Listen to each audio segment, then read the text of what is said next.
and welcome to the Saturday football show. I mean, the guys have just come off an unbelievable stream where, of course, we saw West Ham beat Chelsea 3-2. We're going to talk all about that, obviously, after 3 o'clock kicks off. Quickly, though, we're going to run through all the team sheets, aren't we? Yep. First and foremost, we've got Newcastle, who take on Burnley. Newcastle have gone Dubravka in goal, Manquillo, Lascelles is back, Shah, Lewis, Almiron, Shelvey, Willock, St. Maximin, Wilson and Joe Linton. And for Burnley, they've gone Pope, Loughton, Collins, Tarkowski, Taylor, Goodmanson, Westwood, Brownhill, McNeil, Wood and Cornet. Yep, and for the Southampton versus Brighton game, we have the Southampton McCarthy in goal, Livramento, Silvero, Neves, Salisu, Walker-Peters, James Redmond, Ward-Prowse, Romeo, Teller, Adams and Borge. I like that name, it's quite a nice Spanish name, isn't it? Borge. And for Brighton, we have Sanchez in goal, Vietman, Duffy, Byrne, Lamptey, Grubb, Basuma, Muebe, Curaquela, Trossard and Neil Maupay. Lovely. And of course, the only other 3 o'clock today is Wolves taking on Liverpool. Wolves have gone, I can't even see who they've gone for in goal. Sarr in goal, they've gone Kilman, Cody, Saiz, Semedo, Dendonka, Neves, Aït-Nouri, Traore, Jimenez and Hwang up top. And Liverpool have gone Alisson, Alexander-Arnold, Matic, Van Dijk, Robertson, Henderson, Fabinho, Thiago, Salah, Jota and Mane. Watford versus Manchester City at 5:30. Come on, Watford. Right, just before we kick off, we're going to need to do predictions. Everyone get your whiteboard. Yep. I need to get something this week, man, because I know. We're terrible. not very good with our predictions so far, are we? No. Okay, so Newcastle, Burnley, Southampton, Brighton and Wolves, Liverpool. Yeah. Newcastle, Burnley. This is a boring game written all over it, but... Southampton.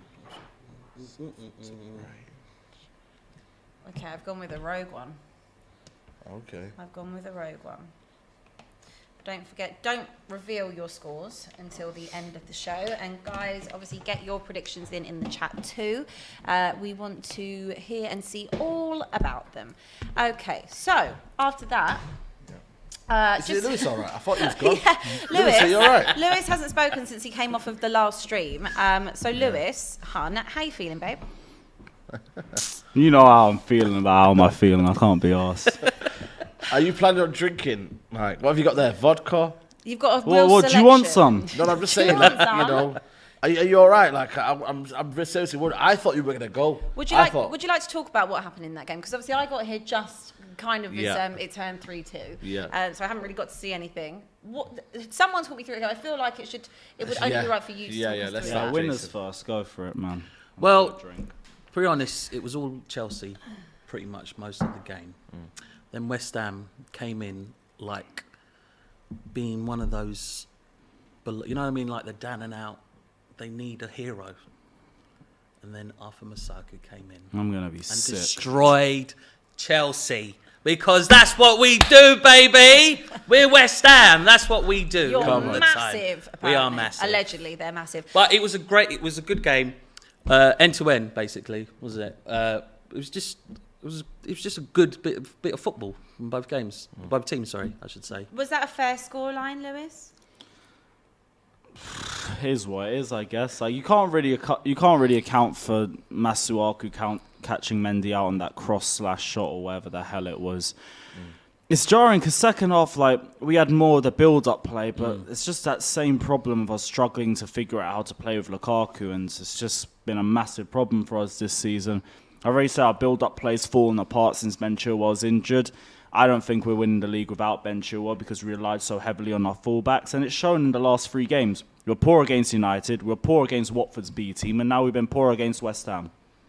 I'm just not surprised by it. Really not surprised by it. It's amazing how incredible like the tide can change, isn't it? You have like one dodgy result against Watford where you still won, even though you probably shouldn't have won. Quality alone. And then today also getting caught out by a quality West Ham side.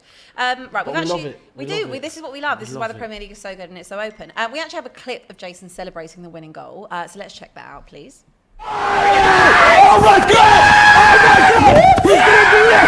Oh my God! Oh my God! Mendy! Mendy! It's the Wales! It's my eye! Yo! What the fuck? I need help!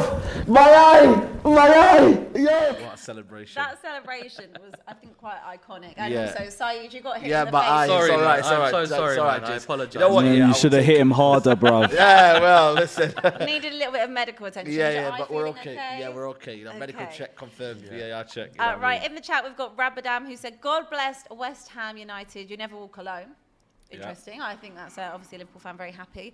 People are saying crybaby Lewis. We've had people saying Tuchel out. That's from Liverpool. Wow, that is crazy. my Come on, man. goodness. That Come on, that's is probably not even a crazy. Chelsea You know, fan. Tuchel out. This is just absolutely his face. incredible. Wow. Absolutely insane. Oh, I've got 2 hours of this Lewis in the shit. mud. Lewis in the mud. Are you in the mud, Lewis? I don't Tuchel's know. a fraud, someone said. That's all they've really got. It's either Lewis in the mud or humbled or salty or the same. I want something original, please. Okay, Come well- on, give me some originality. You got 2 hours here to fucking rip into me. Yeah, Come on, enjoy not the it, same guys. comments. Give me something original. Absolutely enjoy it and make the most of it. Yeah. Okay, so when you look at how that kind of affects the table, West Ham are obviously up into fourth. Yeah. What are you at the moment? Is it 5 points clear of that? Seems, Yeah. you know, Spurs have 2 games in hand. Arsenal have 1. Obviously, they play Monday night. Where do you kind of view, you know, West Ham's chance of staying in that top 4? Because you were there last year. Hold on a sec. Let's not get carried away here. I know, from a West Ham One perspective. game at a time. I'm here. just asking. She's putting the kiss of death on it. One You know what I game mean? at a time. Fingers crossed, I have. Can I just enjoy this for a minute, please? Absolutely, you can, but I've got to ask you. This time last year, you were kind of in the top 4, and then you kind of dipped you know out. what it is, right? The Christmas period never does us any favours at all. Right. Never ever. With the does squad us you've any- got as well. The squad we got as well. It's going to hurt us badly. I don't see us. I see us. You know what? The form we're in at the moment, it was kind of bad, and then with this Chelsea win, then we got Norwich next. We could win that as well. But it's going to be tough on us, man. It really, really Is that- tough. is that Also, 'cause of with the your squad injuries depth? as well. Yeah, we've got Yeah. such a really injuries. 2 injuries today. 2 injuries today. Yeah. We need to get we'll have to in January. We'll have to get a striker and a centre back just to help us. Yeah, get through. are you expecting the board to back you? Well, we got this new guy in now. We got Daniel Kinski, I think his name is. It's 27% he's got in.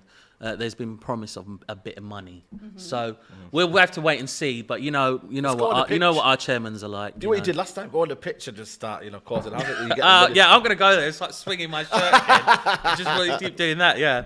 But you just never know with West Ham. We're up and down all the time, man. But let's just enjoy ourselves as it goes on. And see what no expectations.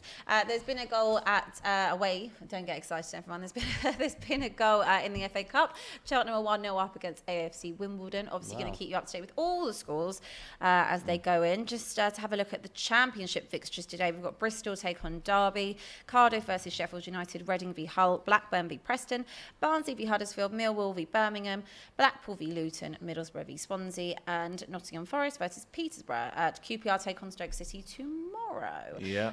Lewis, I know you're in a terrible mood, but I've got to ask you, does this dent Chelsea's title hopes at all, or...? I thought our hopes were dented as soon as Ben Chilwell came off injured personally, and the last 3 games have only proved my point. Alonso's world class, though, isn't it? Say it with a straight face. Alonso is world class, isn't it? You didn't say that with a straight No, face. but you guys were lauding him at the start of the season. You saying he's best left back in the league. He started off the season brilliantly, didn't he?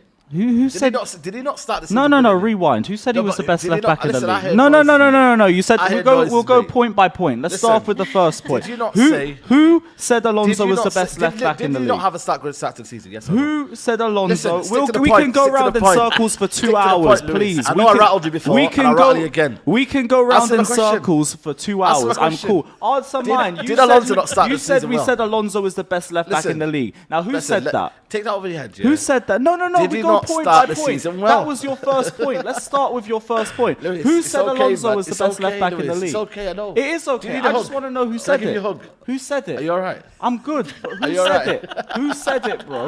You're very I rattled. love you know. this. You're Yeah, very I rattled. I think He you said we are- said Alonso are was the rattled, best mate. left back I'd in the say league. you're I just fairly want to know who rattled. said You're it. very All rattled. right, you're fairly rattled. I've got You still haven't answered my Lewis, question. I've got a super chat for you from PJ Roberts. Okay, Lewis, the 115 million on Lukaku should have been invested on Haaland. Lukaku always signals for the ball, but doesn't even do the basics like holding up the play. Are you, in hindsight, annoyed that you brought back Lukaku? No, that's not the problem. The problem is that we didn't bring Lukaku early enough. He came in 2 days before the start of the season, so he hasn't linked up with the squad well enough tactically yet. That's what the main problem is. I wanted Lukaku over Haaland from the start because Haaland would have had to adjust from the Bundesliga to the Premier League. So what are you He would saying have- then? What? So you say you done with Lukaku, or you just No, but what? I said I wanted Lukaku over Haaland from the start. Okay, say space. Yeah, but basically, like, Erling Haaland would have to adjust from the Bundesliga to the Premier League, and we've seen how much of a struggle that is for nearly every striker. He would have cost 150 million. You would have had to pay 40 million extra to Mino Raiola and Alfie Haaland's dad, and you would have had him on 350k a week of wages when he would not be playing at that level. So what do you do then? What do you do to get Lukaku should have come earlier. What can he do?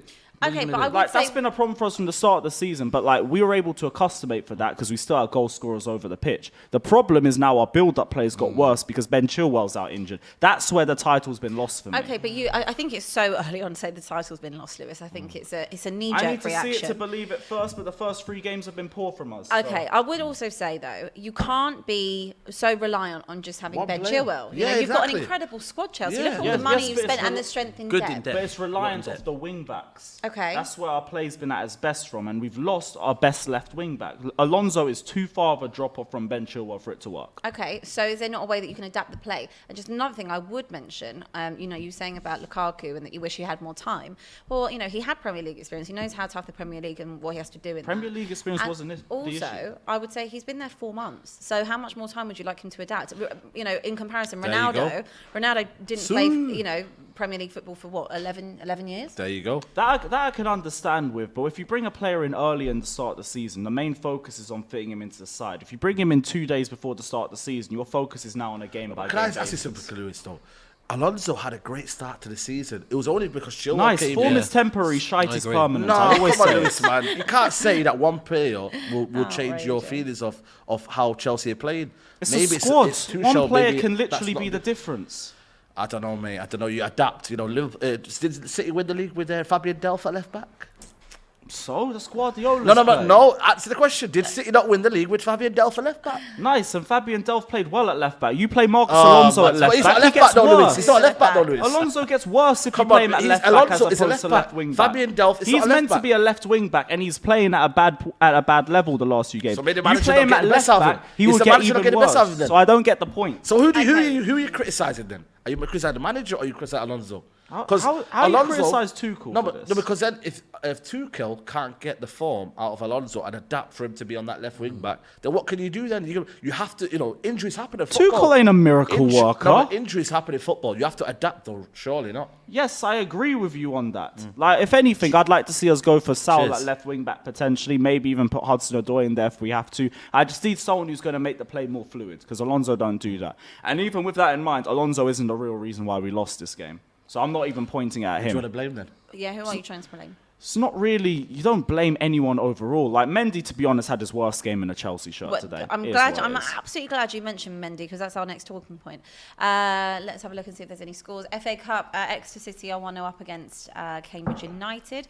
There is a super chat here that said from Starlord who said Lewis, aka the rattled snake. That's a bit harsh, but as you did At mention, least that one was original. as you did mention, Benjamin Mendy. Wrong Mendy. Benjamin Mendy, not Wrong that Mendy. Not that Mendy. Thingy Mendy. Yeah, Edouard Mendy. Edouard Mendy, thank you. Yeah. There's been a bit of a debate. We were talking about it. Well, you guys were talking about it on the previous stream. As to, is De Gea a better keeper than Mendy, or where do here you we rank go. Mendy? Shall we have a new poll? Shall we have a new poll? I everyone? think we probably should Let's run. have a new poll I then. think we should probably run a poll. Yeah. Let's I do think it. let's do agree. that. I You agree. guys can have your De say. Gea and Mendy only. De Gea No and Loris. Mendy. No Ramsdale. No. Just Edouard Mendy versus Yeah, De Gea. there we go. I think But he made that's two right. howlers today that cost Chelsea the game. Do you Isn't that right, Dan? Yeah. It's true. It's true. Yeah. It's very true. It was two howlers from Mendy, but goalkeepers have off days, So They do. Well, Yeah, can I'm you- not going to be reactionary do. about Mendy's performance. He played terrible, but whatever. He's been our best goalkeeper and he's been one of our best players for the last 18 months. I'm But not going to when look you back have on one someone bad like performance. Kepa, did you not rate Kepa when Kepa came to the club? No, Kepa's first season was great for us. Third highest clean sheets in the league. We don't make it to the Europa League final without Kepa. But 1920, his form fell off a cliff. His confidence was in the mud. I'm not sure what the main reason for it was. Like, I did hear he went through a really rough breakup at the time. That might be a reason for it. Confidence is massive when it comes to goalkeepers. Confidence is massive. breakup. They're very soft. Confidence is massive when it comes to goalkeepers. We gotta be real. It's the toughest position out of all of them if you're talking about levels of confidence and concentration. So that I can understand. But he had a terrible season, and it got to the point where we had had to look for a replacement. Petr Cech found the perfect replacement. We found a gem in Edouard Mendy. And Kepa's just been riding bench for the most part. Like, he's still been vital for us. Like, we just use him for penalties, basically. And you've got African Cup of Nations coming up as well, where Mendy misses as well. Yeah, at the least, Kepa's confidence is better now. So I could feel like I can rely on him a little bit more. But he still is a little bit suspect when it comes to his far post or when it comes to long shots. So just going to have to deal with it as it comes, I guess. But like, I'm not going to sit here and be reactionary about Mendy. He had a poor game. It is what it is. You just got to deal with it. Okay, Millwall are 1-0 up at home against Birmingham. We're going to move on for the moment from the West Ham-Chelsea chat. Newcastle are playing at the moment, still searching for their first win of the season, at home to Burnley, sorry. What do we reckon when it comes to Newcastle? Because, I mean, we're 4 months into the season. Is it 14 games, 15 games now that we've got no wins for them? Eddie Howe's come in, new owners. Have you seen anything positive from a Newcastle perspective? Saeed? I haven't seen nothing from them. Anything. No improvements, nothing from them. Bringing in Eddie Howe, that should have changed something. Do you know what I mean? There was moaning about Steve Bruce. They got in Eddie Howe. I haven't seen nothing changed at all. Have you guys? So to be fair though, he's had one game in charge.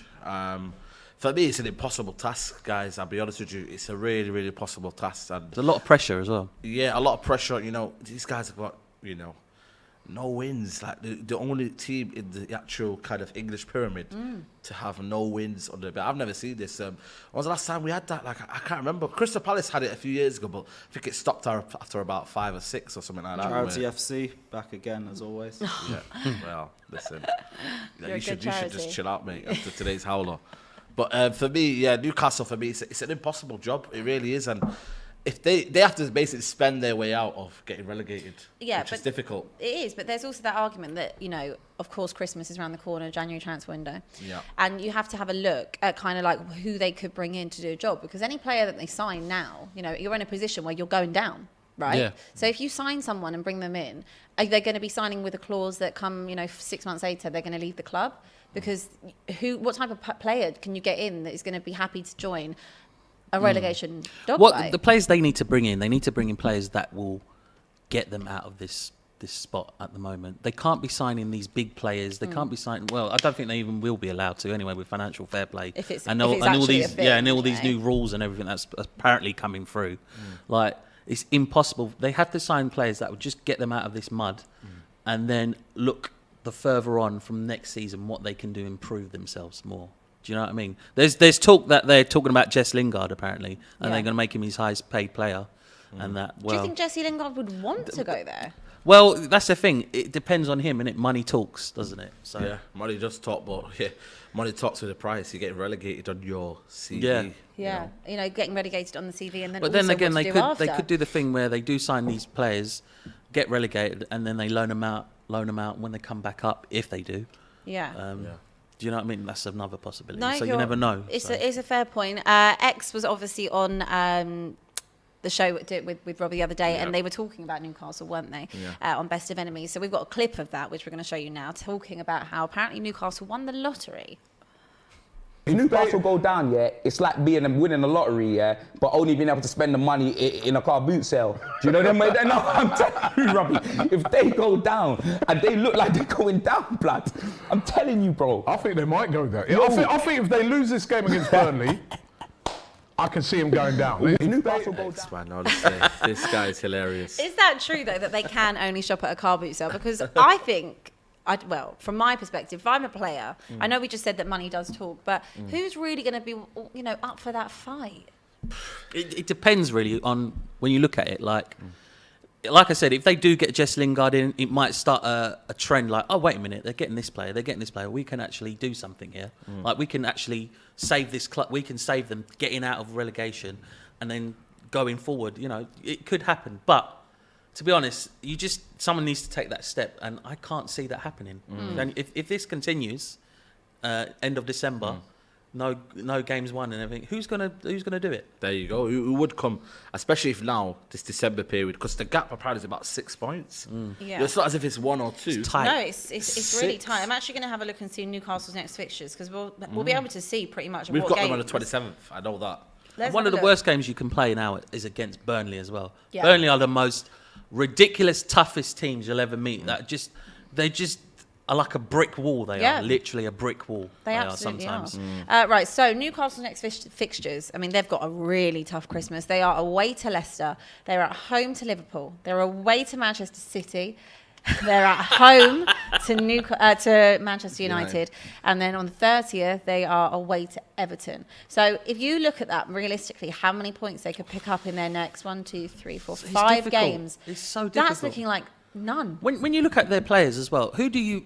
All I think of is St. Maximin. St. Maximin for Who else quality. is there that you could think that could help them out? I'd Alan argue- Wilson's goals could help, but Yeah. you also need to be able to set him up first. Yeah. I would argue and say Callum Wilson is talented, obviously very injury prone. But apart from that, I mean, you look at the fixtures they've got and you think, you know, we're on game 15 right now. Yeah. That's another 5 games. They could go 20 Premier League games without a win. They should have won against Norwich, and they need to win today. That's Yeah. what they need to do. They've But got to get it all something. depends. Yeah, well, they've got to Absolutely, get something today. There's been a goal, Bristol City 1, Derby 0. Everything else is Poor very Wayne quiet Rooney. so far. No goals in the Premier No. League so far after 17, 18 Liverpool were minutes now. were already 1-0 up after 2 minutes last week. They you were, know. but Wolves is a different outfit. We'll talk Yeah. about Wolves, I'm sure. Right, let's just have a think about if Newcastle do actually go down. I know they've been relegated before, but Yeah. they've been up for quite some time now. Would anyone actually miss them, Lewis? Would you miss Newcastle? I mean, it's nice away day for the nightlife, I guess. Yeah, it's Stairs, good, it's good. Stairs I a little enjoy bit of a Newcastle. nightmare. But yeah, you know what? Our record at St. James's Park hasn't been that bad recently, so would miss it to an extent. But they come back up the year after anyway, With so the it amount wouldn't be of that money. deep. Yeah, with the amount of money. Would you miss them, Saeed? I think I miss the fans. I'll be honest with you. Got big up to Matty. You know what I mean? I've known him for a couple of years now, and he's been there every time. And they're thick and thin, like in terms of their support. For me, they got one of the best supports in the Premier League. For me, they're always passionate about their club. It'd be a shame on the fans, but like I said to you, they've not been ambitious for how many years? When was the last time they won a trophy? You know, when was the last time we were in the final? They've got to of think any- about winning a game first. Yeah, well, yeah, maybe. You know what the thing is, right? They were too. I'm sorry. I know we do it as well, West Ham, but Newcastle just constantly was on Mike Ashley's back, which they should have been.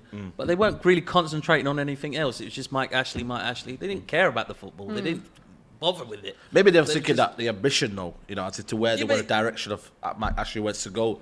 Does he want to become a Yeah. top 10 club?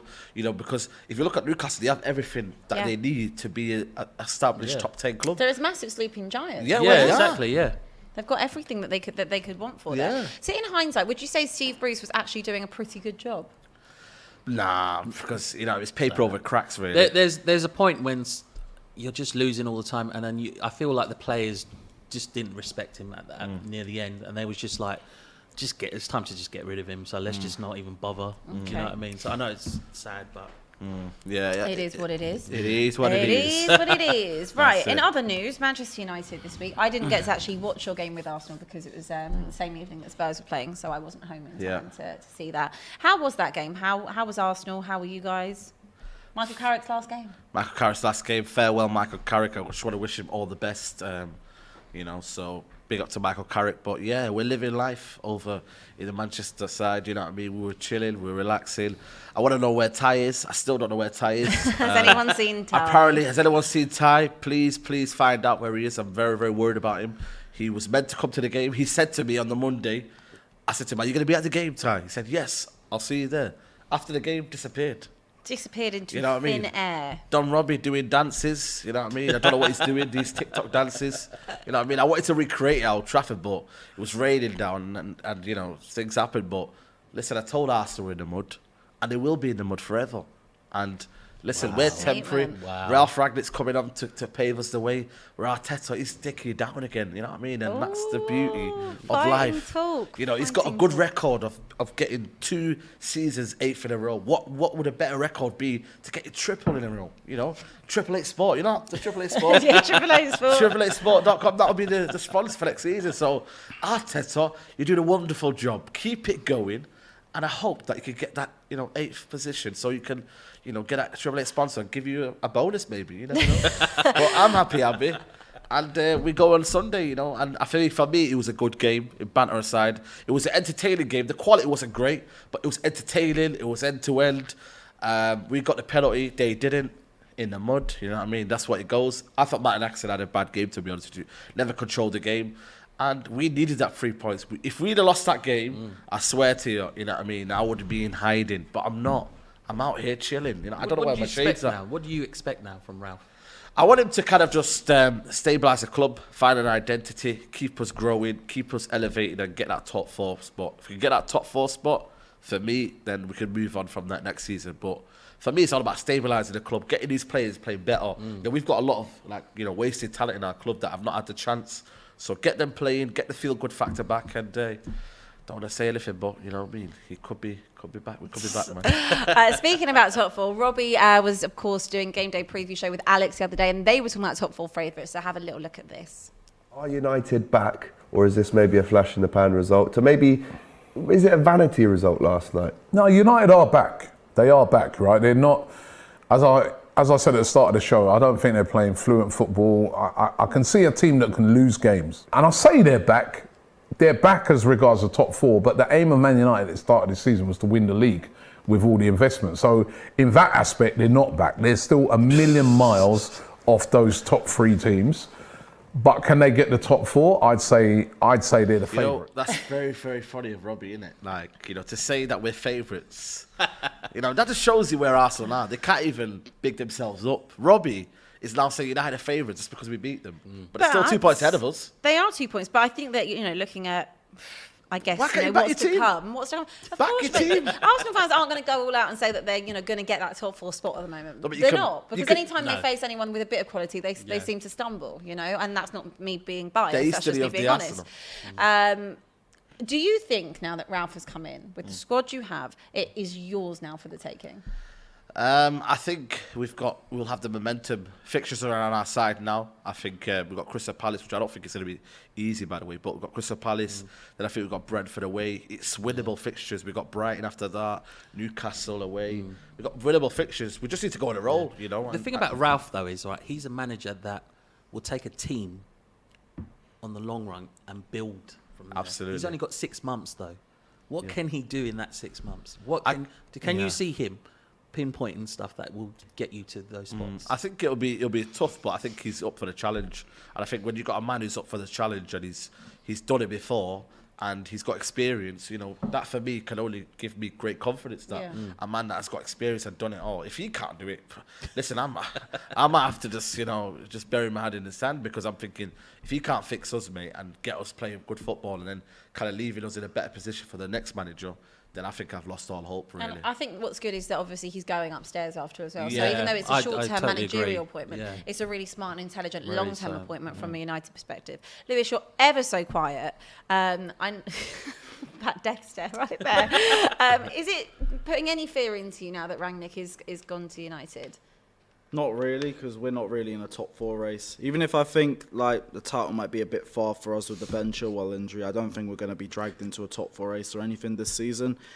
I think United look like strong favourites for 4th place now. They weren't for me under Rolly, but now they have a serious manager. They do have a chance, but top 4 is still going to be tight too. Like Spurs are looking decent under Conte. You got the likes of West Ham as well. Who else? There's a few other teams that aren't off the top of my head, but like there's a good range of teams that could be competing for top 4. And the best thing United have is that run of fixtures. They've gone through all the tough fixtures now. They've got an easy few months, but even with that in mind and all their winnable run of games for the next 15, 20 games, what that means is that the run into the end of the season's looking peak for them. They could fall apart then. Have to wait and see, obviously, but. Yeah. Have to wait and see. Have to wait and see. Are you expecting anything from this season, Saeed? Not much, to be honest, in terms of trophies. I don't know if you can get it, I'll be honest with you, but I think we can go far in Champions League. I think we can go far as we can, and as soon as you start getting that belief, similar to what Tuchel did, you know, they were thinking, right, we're just going to go in the Champions League, and bit by bit they beat Atletico Madrid, they beat Real Madrid, they got to the final, and the rest is history. So we could just have confidence that, you know, nobody wants to play United. You know, when you look at the squad we've got, who wants to play against Ronaldo, the greatest ever, you know, We'll give it a go. player in the world? We'll give it a go. West Ham You stick on to their Barcelona high in the horse Europa today. League, you know what I mean? West Barcelona Ham in the Europa giving League, it. so, you know They what I are mean? absolutely giving it. Okay. Also, so you guys are taking on Crystal Palace. Palace did they win their last game? I don't think they did. No, did they lost they to won Aston the last Villa. two. Aston Villa. Yeah, they lost 2-0, didn't they, to Aston Villa? They have been on a really good run up until kind of like this week, last week. Patrick Vieira came in, done an amazing job. Outstanding job. And actually, Manchester United have failed to win either of their last league meetings with Palace. I know. You've We've got a drawn bad one record. and lost one. Yeah. You've not gone without a win, 3 without a win since the last run, which was actually 1925. So, I mean, that's a really long time ago. Is Ralph in charge for that game? He is in charge. For me, when I look at in terms of the results, I was there when we got beat 2019. I think it was Van Arnold got the winner. We came unstuck last year in the lockdown. That was just crazy. And the last one, we drew away to their ground as well. So they're very, very. You know what it is, man? It's just one of them. They're very, very kind of like. This game is big for Ralph. I know, 100%. He needs to win this game, no matter what. I know, no matter what, exactly. You need to he needs to put everything out. Right? Yeah, So it's one of them. Because like you can't get a draw out of this. No. We need to win. Everyone will be questioning because it. you know what I mean. The banter will come. I'm sure Lewis has got the memes out ready. Have you got the memes out ready for Ralph Rangnick? If we don't get anything tomorrow. Yeah, I got everything ready for if Ralph Wigan flops, but we'll wait and see. Ralph, what? Sorry, Ralph Wigan. Sorry to interrupt. There's been a goal at Southampton. I'll let you do the honours if you like the name so much. Amado Borja. Oh yes, one Chelsea striker scored today. Love to see it. They are 1-0 up at home to Brighton. We will talk about Brighton because, of course, Graham Potter was booed last week by those fans. I've got a lot to say about that, We will get to that very, very shortly. We're just going to have a quick little talk about Crystal Palace. They've already won away 2-0 at Manchester City in the Premier League, albeit they did have 10 men. Yeah. And they've also beat Spurs. How much was that? Can you remind us? I think it was 3-0. Oh, okay. I think it was 3-0. Credit where it's due. It was 3-0. Credit where it's due. I'll confirm it was 3-0. It was 3-0. Yeah. They've got so many exciting young players. Elise, Edouard, Zaha, Eze, Gallagher. I mean, Tricky wingers. Tricky. Really good team. I don't like tricky wingers, me. Do you? You know what? When you look at Palace and what they're doing right now, it's unbelievable. Outstanding. Everything about them. They've changed dramatically since Roy, haven't they? I know. Everything. Everyone calls it. In West Ham, we always call him Uncle Roy for some reason. It's like that weird uncle, it's just there all the time. But yeah, Uncle Roy, he was just playing boring football, wasn't he? It was not even great, wasn't it? No, it was. Look, I think Palace were very steady, and they've been in the Premier League for a really long time now. It was just about steadying the ship. They weren't going to do anything. It might have the odd game here and there, but Patrick Vieira has turned them into someone you enjoy watching. In a short space of time, the football they're playing is unbelievable at sometimes. When they played against us, right, they were just getting in the box every minute that you could think. They was just in that box. There's so much pace in that squad as well. That's brilliant. That's a danger for me because we've got Maguire in the back, not very quick. So they will be tricky, man, and they'll look to spoil the party. And away from home, they drew last minute. Arsenal, remember, they got last minute, win. They'll definitely draw. be up for this game. So for me, Vieira as well, coming back to our ground as well, the history, so it's gonna be a battle, So look at our fixtures there: Crystal Palace, Young Boys, Norwich, Brentford, Brighton, You've Newcastle. got a good Christmas ahead. Good Christmas, you know what I mean? So it's a season of joy, Abbi, isn't it? Yep, it is. It's a season of joy. It could be. Sometimes things don't go to plan. But if you have a look at your fixtures, your Christmas fixtures, it looks well for United. We're not getting links Africa. That's all. Getting back into that top 4 spot. Crystal Palace, though, how high do we think they could finish? For them, top 10. Yeah, I could see 10? them as a top 10 side. Is that a good season? Patrick Vieira's first one in charge. I think that'd be unbelievable, to be honest. For him. Yeah, with all the competition in the league this season too, that would be good. That'd be brilliant for him. Okay. I think with Vieira, it's I think it's good for the Premier League as well because you want to know that managers who's kind of not made it in terms of young managers to kind of know that teams can believe in them, what I mean? So it's good because we always look at the wholesale names in. What I like about what Vieira did as well, he started from the bottom basically. He's gone to teams where they're not great or anything. You know what I mean? What's Man City's American New York, yeah. MTN, yeah. He went there. He done wonders with them as well. Wonders with them, and then everywhere he's going, he's just doing great for them And progressing. and then obviously He kind of He's gonna flopped at least, but he got will experience. I believe he will get the Arsenal job soon Yeah, enough. I think that's probably what Do they want it to though? be do that. We had thinking with Ollie, man, and he didn't work well. You know, having a I legend think is very, Ollie, very yeah, tricky. but Ollie had experience at Mould and yeah, at Cardiff. and Cardiff, Yeah, I think yeah, it's true. different when you've managed a Premier League club. I think it's similar to Steven Gerrard. the manager that's going the right way with Yeah, everything. absolutely. And Absolutely just like going Steven the right way. Gerrard will one day be back at Liverpool. They're doing it the right way. Yeah. Gone to Scotland, won trophies in Scotland, come here now with Exactly, Villa, brilliant. playing good football, showing his credentials. Yeah. And I think that, again, one day he'll end up just like Vieira will probably end up at Arsenal. What else have we got? We have a small issue with the TV, which we need to fix.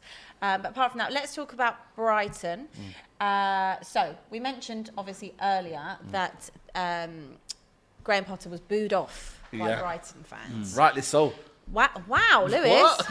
I was going to ask you first about what you think about that, but Saeed, now I need to know. Yeah, God. Rightly What on so. earth? Interesting. Go Yeah. for it.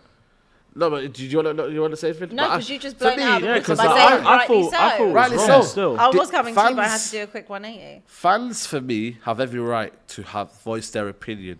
Fans for me have every right to understand that their team is not playing well and they have a voice and they have every right, which he did say, by the way. But what I didn't like was his cheap shot for me saying they need to know about their history. I thought that was. Can I tell you what your history is, Ray Paul?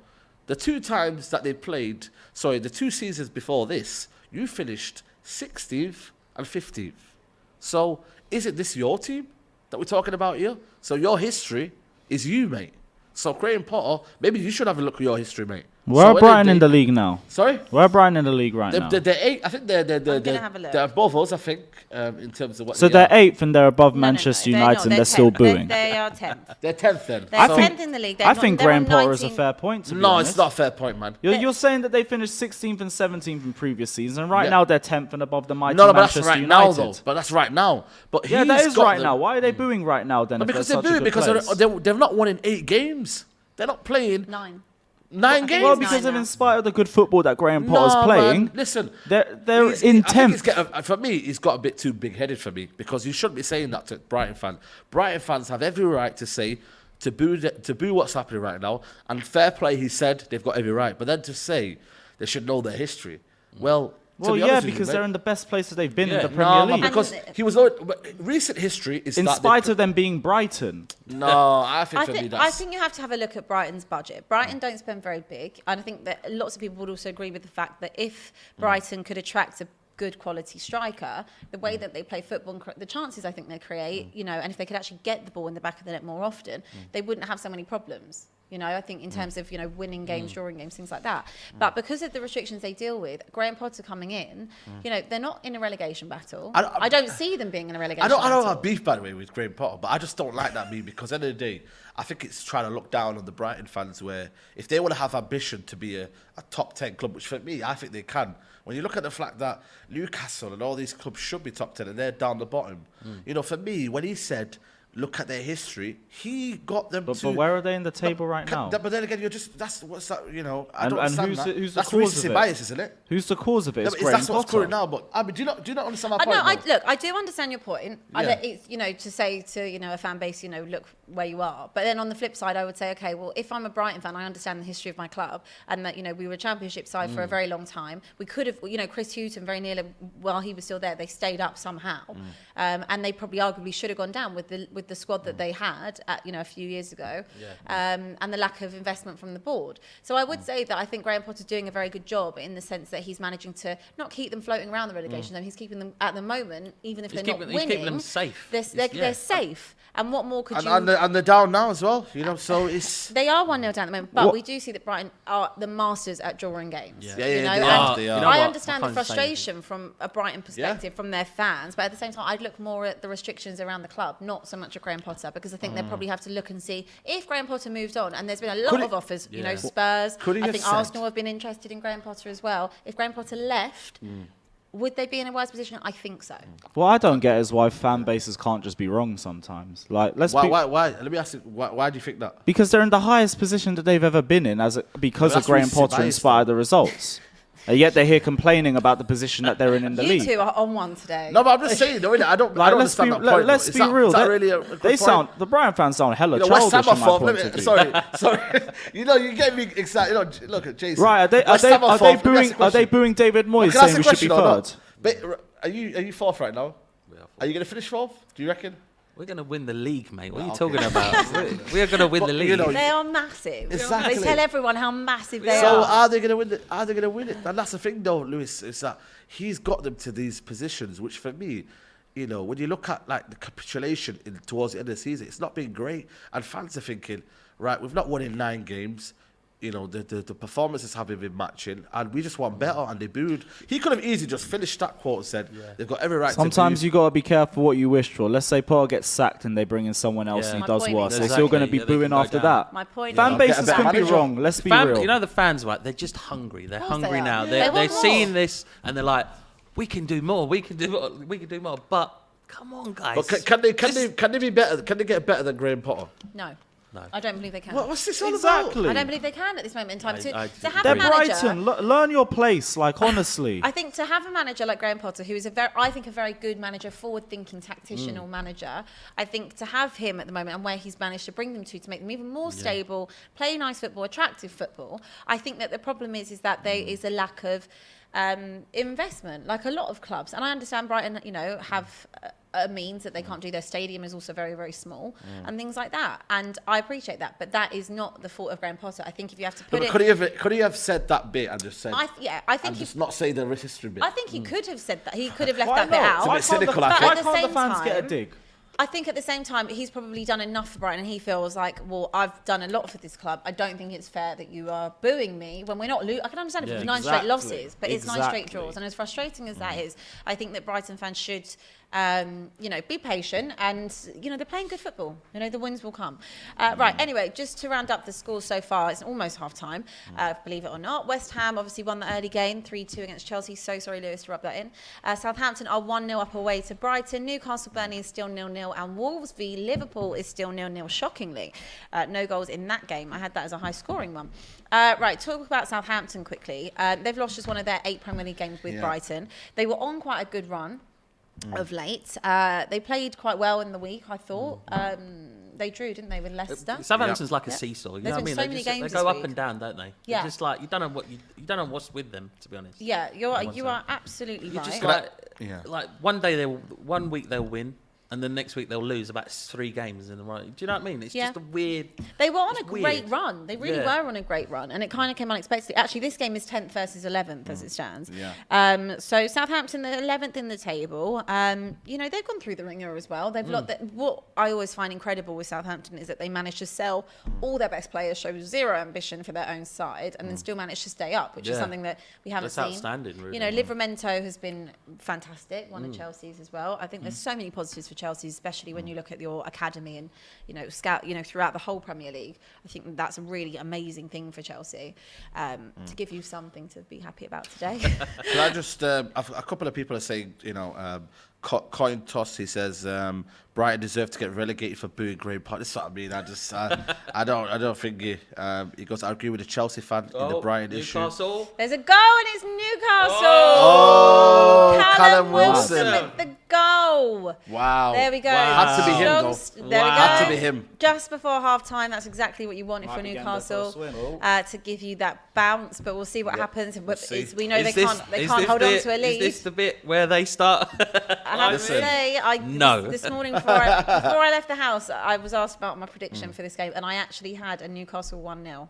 Whether or not it stays, I just felt today maybe it's the turning point. No, it's Burnley, mate. I'm telling you now. Burnley away from home. Burnley, Burnley. I'm telling you now, they're gonna score. They're gonna score. Okay, Trust me. we will see what happens in that game. But Newcastle are currently 1-0 up. Sunderland versus Oxford is 1-1. Rangers are 1-0 up against Dundee. In the FA Cup, AFC Wimbledon are 2-1 up against Cheltenham Town. Back to Southampton. They've actually lost just 2 of their last 12 home Premier League matches, winning 5, drawing 5. So that's actually a really good record It's at quite home. good, yeah. We don't see that many goals at Southampton, but No. it's becoming a little bit of a fortress, we could say, with that record. Yes and no. The thing about, like I said, with Southampton is like they win and lose, and it's just like there's no. it doesn't go anywhere with Southampton. That's the problem. Like, where do they want to go? I don't even know what their ambition is. What do they want? Well, you'd have to question, there is a lack of ambition, wouldn't Yeah, you? Because exactly. if you constantly sell your best players, I mean, Danny Ings to Aston Villa for me is mental. Like, they were kind of like, I'd say, on par as a rival. Yeah, so. that wasn't even, that shouldn't even happen, to be honest. But you can just tell that they just, where they want to go with this. Like, are they just in it just to stay mid-table and just get the money and stay there? That's what sometimes I think so, That's to be sad. fair. Is that what you think, Lewis? Yeah, because it's a sustainable product, really. Make players to sell them on for profit. Try and continue to make players or have a good scouting system to find the right players to grow and develop. And just keep yourself there or there around mid-table to lower mid-table. Like, I wouldn't be surprised. Like, clubs can have that model and survive off it. It's just about how quickly or how like regularly you sell them. Fulham, right? They keep getting relegated. They come back up, right? They're getting them parachute payments. They're getting money, and it's working for them, and they're happy with it. To be honest, their owners and chairmen don't have any ambition at all, and Fulham fans can vouch for that. Like, that's their. You'd say the same with Norwich, or West Brom. Exactly. Yeah, Norwich, West Brom as well. Norwich, West Brom. Yo-yo They're all clubs. the same. Yeah. It's But- the same cycle. Which is unfair. But if you are a Southampton fan, then wouldn't you be looking and saying, we've had incredible players come through our club, Danny Liverpool Ings, fans Oxlade-Chamberlain, Adam Mane, Lallana, yeah. Victor Wanyama, Luke Shaw, Nathaniel Klein, They're selling club. Van Dijk. Like, there's, and these are the ones I can only think of off the top of my head. So if you think, well, I'm The a amount of money Southampton they've fan, made as well. Yeah. Where is it going? would you not have preferred, though, as a Southampton, and even like Mauricio Pochettino, obviously then going to Yeah. Spurs, Yeah. would you not have preferred as a Southampton fan, you keeping your players and then seeing what you could have done? Because I think they finished 8th, didn't they, under Yeah. Pochettino? Yeah, they did. If they would have done that, kept their players and then pushed and their manager, and then obviously pushed on and put a little bit of money into that, where could they have gone? It's a fine line, though, in football of trying to be a sustainable club and maybe making more, so then you could be actually run like as an ordinary club, and that's what they've done. They thought, what, we need to keep the lights on. We need to, maybe build a new kind of training facilities, and what we need to do is we need to sell players, and that's the thing, though. We need to sell players. So for me, I just think, Southampton, I think they're a stable club. It wouldn't surprise me if Rangnick goes and gets Hasenhüttl in the summer. So watch out on that one. He was another manager who... For United? Yeah, I think he wouldn't surprise me because I think Hasenhüttl would want a manager under his mould. So it wouldn't surprise me if Hasenhüttl could be United manager because he was under his wing, I think, at club. So he kind of like managed Klopp, Tuchel, Nagelsmann, that kind of like that school of managers. So for me, Would you be happy with that? I would be happy. You know why? Because for me, I'm all about identity, and if it fits the identity of the manager of Rangnick, then I'm all for it. I can't be having, odd socks, innit? Who takes odd socks? Would you take Graham Potter? No, I wouldn't. No. Really? No, I wouldn't. Honestly. But if again, under Ralph though. But under Ralph, 100%. Because then, what I mean. Again, it's down to the fact that if it's part of his philosophy, then I'd get behind Graham Potter. Because now at least I know it's a football reason. Rather than if you told me without Rangnick you're getting Graham Potter and you don't have anyone above him, then no. But Okay, for me, that's interesting. Millwall 2-0 up at home to Birmingham. Would you be scared of a United, Lewis, if they had a Graham Potter or a Ralph Hasenhüttl?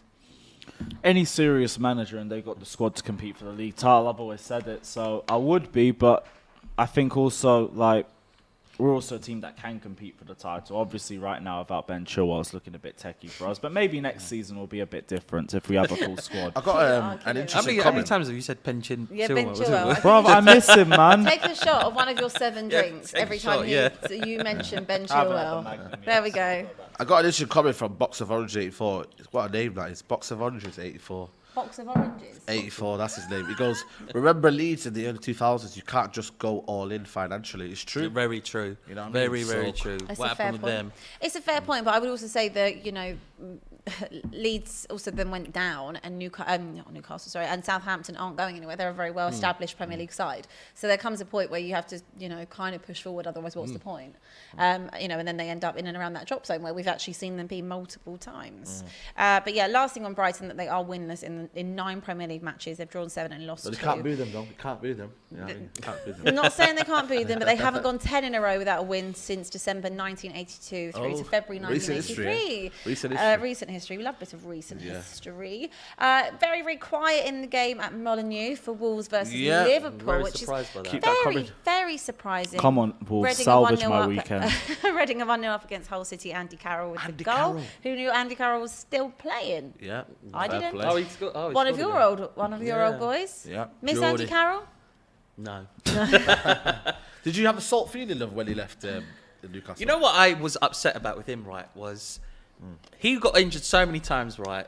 What he should have done was go, listen, let me have a year off. You don't pay any wages, I'll play for you for Oh free. yeah, because most footballers would do that. No, but But, come on. you know, like, He's still come got on, bills he's to got pay. enough money, you know what I mean? He could have done they that. haven't. Or play as you play as you play, Pay as you you know, play. pay as you play. You know, he could have done that, but he didn't. So, You are Yeah. funny, absolutely. Yeah, so funny. hilarious. Right, we are heading into half-time shortly, but we're just going to talk about Wolves really quickly and Liverpool. I think we probably thought this game would be high-scoring from one end or the other, right? Yeah, I no, agree, 100%. yeah. I thought Wolves would struggle today, but it just goes to show they've apparently they don't concede a lot though in terms of at home. No, they don't. They've been really, really strong at home. Yeah, strong at home, Under so- Bruno Lage since he's come in, and he's kind of like galvanised Wolves. it and really made them- has. It really has. You know, we're talking about Wolves. They were sitting, I think, sixth the other day, and I'm going to have another look at the table, and they're still sixth currently. That's crazy. For the Six. season they started off, they were winless in 3 or 4. Yeah. Yep. Can They couldn't hit the someone back of the explain net. this Premier League to me, man?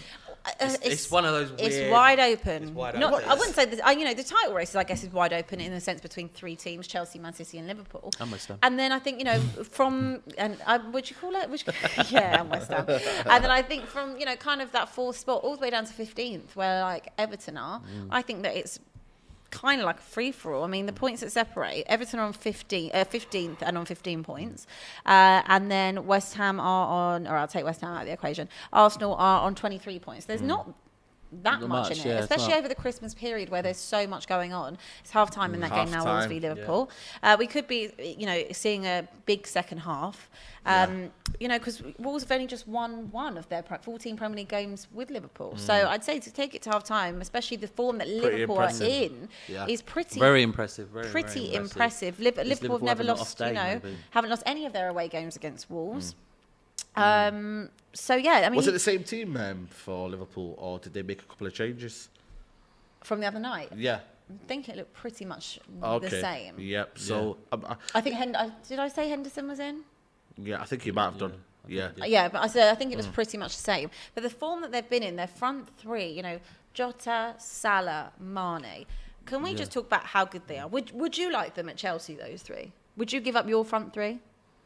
Yeah, I can't even lie, I would. That's the best attacking football. That's the best attacking Liverpool side I think I've seen since the Suarez and Sturridge era. Maybe even Yeah. better, to be honest, because Right, they're now yeah, finding goals definitely. from midfield and even from right back as well. There's plenty of options for them to get goals from. So if we're talking about in terms of going forward, yeah, they're absolutely amazing, and that's what's getting them through games. It's just pure pressure up front, and eventually they break you down. So you would swap it. Who would you give up? R9. Ziyech. No, I'd keep Lukaku. Big Lukaku. Can you repeat what you said on the stream? You call Lukaku R9. R9. R9, yeah, R9. correctly. Yeah, I'd keep Lukaku.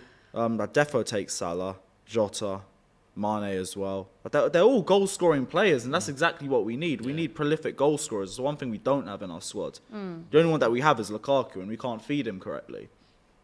Okay. Jota obviously going back to Wolves, where it came from. Yeah. It was a fantastic signing, wasn't it? I think- From a Unbelievable. Liverpool perspective. Yeah. I think he's the most underrated kind of player in the Premier League. I agree with you. I definitely agree with you. As much as Bernardo Silva, would you say they're on par with each Par, other? par. I Okay. think Silva gets the respect he deserves I now. think he Yeah, gets it a bit maybe. more Yeah, now. he's getting I it still now. don't think he gets probably the respect he has deserved for seasons gone by. Yeah, I agree with you. on Yeah, I think that he's such a world-class player, especially like in that City squad. They all are, but I Yeah. think that he really goes under the radar because of how many good players are. Definitely. Kevin De Bruyne's and so on and so forth. Wolves' last two Premier League games have ended 0-0. Yeah.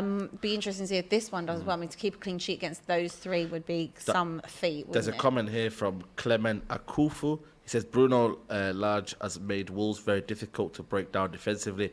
They just don't score enough when it comes to the chances created, mainly Adama Traore. Yep.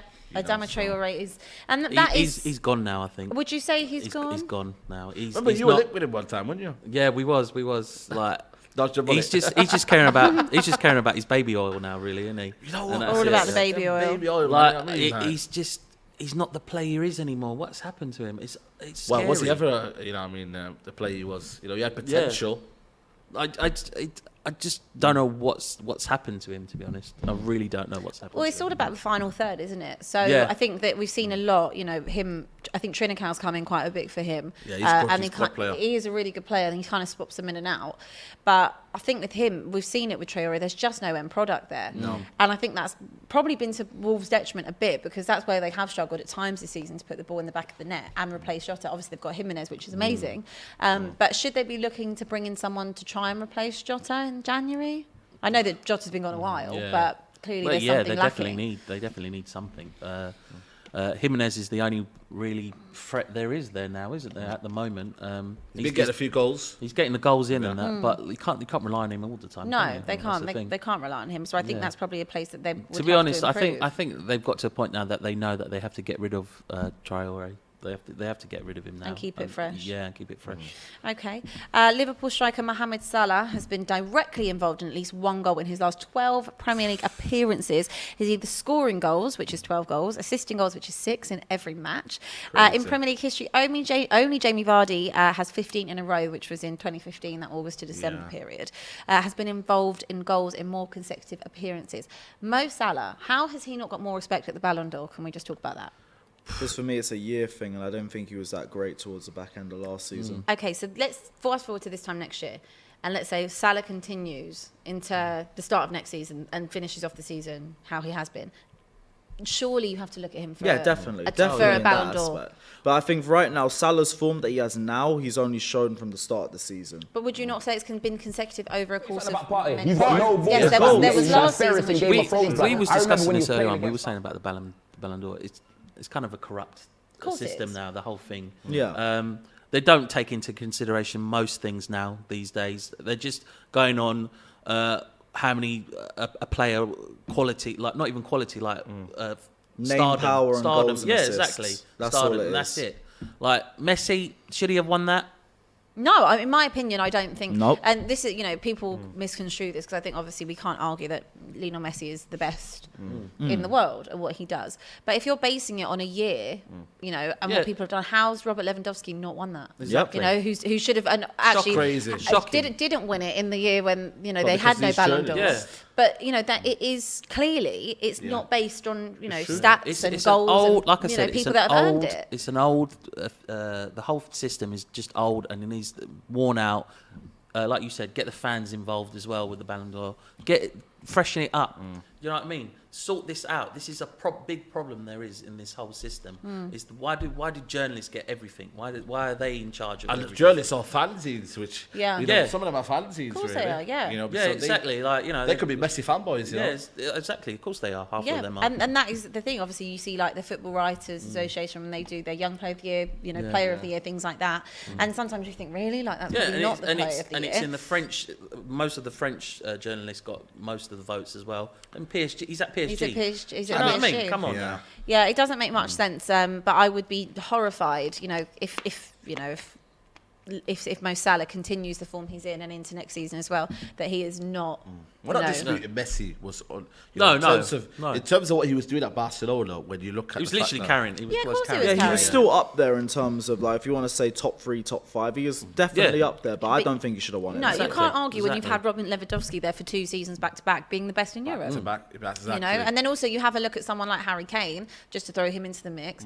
Top scorer, top assister in the Premier League, and he's 27th in that, Just 23rd, show I me. think it was in that table. It's weird. Yeah, and What's going on? and That's the consecutive as thing. well. So there's With Kane, they're taking it into account the full year and the fact that he's been poor at the start of the season. Messi, they're not. There we go. That's the problem. That is the big problem. And then there. if you look at the Leviation award, Donnarumma's won it based off the Euros, but we're not having the same energy when it comes to the Ballon d'Or. Unbelievable. Yeah. It's unbelievable. So there has to definitely be something done there. Lewandowski has not been good for Poland, and that is why he lost. Well, maybe he's right then. Maybe because of the Copa America, Messi tipped it. You know, he won the Okay, Copa but then America. you He's could- not but been then- good for the Euros, but yeah, Messi hasn't been good for PSG. Yeah, No, but yeah. if, No, but if, PSG was now though. PSG, Barcelona was more. He was playing for Barcelona for the whole year. okay, but then if you're, Yeah, if but you're like saying, it's a whole year thing, 2021. So you have to take PSG into account. if you're too. saying about the Copa America, then surely there can't be an argument about Jorginho because he's won the Euros and he's won the Well, Champions Jorginho League. was Donnarumma literally won the third. Lev Yashin Award based off the Euros. He don't even start for PSG. Yeah, I mean he will start for PSG. Yeah, he obviously, will do, but like he doesn't Yeah. now. This is why there's so many question marks Yeah, about the exactly. competition. I One agree. thing it counts to the Very- Euros, the other totally one you agree. don't And also count the the biggest Euros. one for me- You're not counting Messi's full year, but you're Yeah. counting Harry Kane's full year. Yeah. It's all agendas. It's all. You're It's not all. counting Salah's full year? It doesn't make Can I ask you sense. a None question, of it guys? makes sense. None of it. Is it about looking aesthetically? You know, our strikers who just score goals. Is it more, you know, less of appealing than a guy who creates, who, you know, Messi appeal? You know, so. You know what I'm trying to say to you. Yeah, that I get what you mean, It's yeah. it's not, you know, fun to maybe watch someone just scoring goals. You know, they want a person who gives that kind of appeal, and Messi gives you the whole kind No, of. but if thing, you look know? at the assists and everything, I'm sure there's a player that was probably on par or even close to what was going, you know, what was happening. You know, they need to look at it properly. They need to check everything from every angle that they could think. Yeah. Absolutely, to make sure it's a fair, Yeah. it's a Rennie- fair fight. Yeah. Renegade Funk said Ballon d'Or is a popularity contest. Nobody takes it Exactly. seriously. Exactly. Come on. Yeah. It's Yeah. something for Exactly. the children. Yeah, I think they've For absolutely me, lost the credibility. UEFA awards, I think, are a lot more legitimate than the Ballon d'Or. I personally. agree there. I And that definitely tells you agree. everything, doesn't it? Yeah. If that's Yeah. happening. Yep. Right, we are going to go to a quick break as we are in half time. You can watch here Robbie and X debating whether Partey or Ndombele is better. This should be interesting. See you in a sec. Blood. You know what I mean? Man had a little scratch on his toe, blood, and man's all hopping off, blood, to Mikel Arteta trying to push him back onto the pitch, bruv. And who scored, bruv? Son out of Son Perry or Son Messi. I'll never Why are forget you that, going blood. on Son? Talk about Ndombele. What's What he about done? him? What? Really What's he ready to done? tango with What them did your bad manager boy, say? yeah? What Huh? did your You mean manager? Lafente, What yeah? did your manager say? What did he when say? he come in, he goes, you know, basically, he goes, if he don't, he plays for himself. He don't work for the team. He don't do nothing. Yeah, that's true. That's true. Yeah, so what are you talking about? Yeah, but what about When you Partey? What did stop your this- manager say? when you come What did your right- manager say? It's two players you've named now, What did right? your manager say? It's You two- man are missing Hulkamania, Wait a fam. You man minute, are you missing just named Xhaka. out two players on my team that you're cussing off. I'll cuss off Right. I will cuss your team. Right, and then you're, After what I saw whereas yesterday, I'll the cuss it. players playing in the same position in your team are doing worse. No, but Ndombele's not playing, fam. Talk about Pierre-Emile Ndombele Hojbjerg. has been playing. Talk about I just wanted some more Oliver Skip, who was man of the match yesterday. Why Oliver don't who? you talk about that, blood? You know them way I there, eat fam. skips. Yeah, talk I about don't that. talk about This is Don Robbie Extra, the web app to get all your best Premier League and sports content in one place. We have amazing features like our Team of the Week selector, your best 11 after all the Premier League games, where you can feature your Team of the Week in our shows. We have daily news articles covering all the biggest stories from top journalists. Vote now in our latest polls on the most talked about topics. For an additional subscription fee of $3.99 per month, get exclusive DR Extra content. Join now and get 2 weeks free. We have a world first live fantasy football game called Top Squad, where you can win prizes and smash your mates in our live fantasy football game, competing with your favourite influencers while watching our streams. Play every Premier League game and more. Come and see what actually goes on in the behind the scenes of our show. Want more Best of Enemies content? We have it right here. We've got F1, boxing, wrestling, and much more to come. This is Don Robbie Extra. There we have it. You know what I mean? They're bantering about two players that are just finished anyway. You know what I mean? Wow, that is that is outrageous. Someone said it, innit? Not me. So wait, do you not? love it. Okay, so just this one to the crowd out here. Does neither of you rate Partey or Ndombele? Here's the thing. I rate Partey before he got Arsenalised. Now there's a problem. Once he goes out of the club, he'll Say be that fine. again. Say that again. I call it Arsenalisation. When you go, when you join Arsenal, you dip slowly. Sooner or Yeah, later, I you dip. agree. I And Ndombele, agree. great player, unbelievably talented. Needs Wrong to club. last a full 90. Yeah, it can't last a full 90. So like, there's problems with both of them. So like, they're great, but not great. Okay, that's a fair point. Would you take Partey or Ndombele? No, get rid of them all. Get them out of the Premier You League. got one of the best in the world. Get there, them out Declan of the Rice. Premier League. Get rid of him. I'm interested to hear what you say about Declan Rice because he's obviously an unbelievable player. Oh, yeah. I have made That's it. not what you want, sir, Declan Rice. I want to know because I thought that United probably should have gone for Rice in the summer. I think that's the one area they're massively lacking, and he would have been perfect for United. Yeah. How much of a price tag is there? Listen, I'm going to say it now. 150 million. 150 million. Listen, when you look at this player, right, he's a leader. He's 22 years old. Yeah, right? we forget. He's showing players, go over there, do this, do that. He's mentally in his game right now. He's unstoppable. He's unbelievable. He is a player that can take... He's a future England captain as well. I'm telling you now. He is totally agree with you. Captain. He definitely deserves to be 150 million. If Grealish is going for 100 million, Declan Rice is 150. I'm sorry. That's it. Saeed, you paying that? Listen, that's British tax. You know what I mean? I understand 150 million, you want that, but the British quota and everything that's included, steady on, mate. Because we want him. We'll give you Jesse Lingard as an exchange, you know, as a good jester. Just, you know. Isn't Jesse Lingard out of contract? So that'd be a free gesture, right? Free Jesse. Go on, then, you know what I mean? We'll give you Jesse Lingard, but let's make a deal on this, right? We'll give you 70 million. Oh yeah, wow. I'm not taking 70 million for Declan Rice. I'm sorry. No what do you way. reckon, people in the comments? Yeah. No way. It's 70 million. What is? You know what? You know what? I'll. Can we get a poll? If I'm being nice, 98 million. Wow. That's. No. We're 2 million off of Jack Grealish. We're wheeling and dealing here. We need to get a poll. Okay, but then who's the better player then? I know they're very different, but who would you rather have on your side, Jack Grealish or Declan Rice? All depends on the side, really. It depends on for Chelsea, who would you rather? It's hard, really, because we need like a tall, natural destroyer DM. We do miss that profile, but again, Declan Rice's price tag is just ridiculous. Meanwhile, Jack Grealish is a creative winger that we also are lacking in the squad. We're missing someone who can create good chances, good quality chances.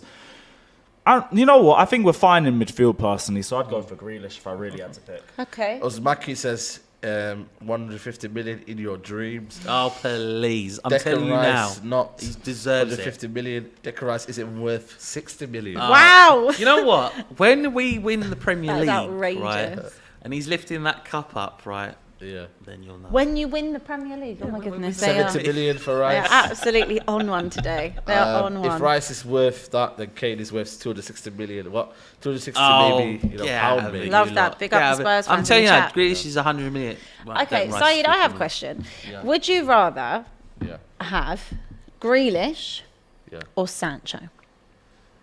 Sancho, baby. Are you saying it because you're just, Nah, because Jadon Sancho, for me, I think he's got a higher ceiling than Grealish. How so? Just because I think, for me, technically, I think he's better. I think in terms of Sancho, where he can get to, I think he's got a high ceiling, like I said to you. I think under a better coach, I think Sancho will only elevate. And I think, I just feel like I believe in Sancho more. Grealish... Listen, I think Grealish is a top player. I think he will get better at Man City. Right now, it's an adaptation side of it. But for me, listen, it is what it is. For me, I believe in my guy. JS7. Will be JS7 soon. But for now, JS25. You know what I mean? But I think Jadon Sancho is on the up. You see him against Arsenal second half, unbelievable. Should have got the goal. Are they both the same age? Grealish Grealish is about 25, I think, 26. Right. So he's getting to that peak stage now, whereas Jadon Sancho is still young, And I think for me, Grealish, as much as he's good, now he has to fight for his battle in the team. So I'm picking Jadon Sancho all day long, mate. You know what I mean? Okay. Well, who would you rather have, Sancho or Grealish? We haven't really seen Sancho properly shine consistently in English football yet, so I'm not too sure yet. But in terms of what Jack Grealish offers, I feel like we could do with that so much. So I'd rather go for Grealish. Okay. I need to see more from Sancho before I start putting him in those debates, though. Okay, Chase, who would you rather? For me, there's something about Sancho. I think that's. I agree. I really think there's something about Sancho that when he just gets that right moment, he will be unstoppable. I'm telling you now, right? Grealish, I'm not sure about Grealish, to be honest. Really? Really, I'm not sure. I need to see. I really do think he is overrated. I really do think he's overrated. But with Sancho, there's something. He's got that. He's got that thing. You know when there's something's good, and you just want to throw a pen and go like, you're really glad. You're good. You know what I mean? Like, Yeah. You're good. Let me throw a pen. Yeah, let me throw a pen at you. You're Would good, you have, but you just need to come on. Like, Would you have Grealish over anyone in your West Ham like team in terms of like your foe? Like I think Bowen's for me underrated for me. I think it's Bowen's quality. obviously Grealish at this moment, he's top quality. If he came into West Ham, he'll do the work for us and get on with it. Yeah. Yeah. But him going to Man City, like, what are you seeing from him at the moment? I think it's difficult to judge it at City because he's a big fish in a big pond. Yeah. You know, and I think there's a lot of players that do the same job as Grealish in that team. I think that, he's a cog in a machine that was already working very, very well. So I think we saw more of him obviously at Villa and could appreciate him more than we do probably at City because he's surrounded by so much more quality. It's like Mahrez, sorry. I just want to build on that as well and say, like, players who come into Guardiola's system, they always take like a year or two to fully adjust. Kick on, yeah. Like you've seen Cancelo, for example, Bernardo Silva's an example. They literally sat on the bench for like the first year or two of Guardiola's system while they got to understand their role and how to play in it too. So I think Grealish is another example of that. This season you won't see that much. Yeah. Next season though, I think he really kicks on. I agree, and we've already seen what he can do at Villa. I think that it just at the moment, where at the moment Bernardo Silva is the man of the moment. We've had Kevin De Bruyne the man of the moment, Aguero the man of the moment, Cancelo's having an unbelievable season as well. So I think Lewis is right in the sense that he'll go under the radar at the moment. You'll think, oh, it was 100 million, was it a lot? But I think in time it will prove, as more players kind of move on throughout City and it becomes a new generation of Guardiola's team, I think you'll see the importance of him. I've got the poll results for Declan Rice. Do you want the good news or the bad news? I want the news, that's what I Yeah, well, I was going to say there is no good news. Declan Rice, is he worth 150 million? A staggering 82%. Unbelievable. No. You people make me sick.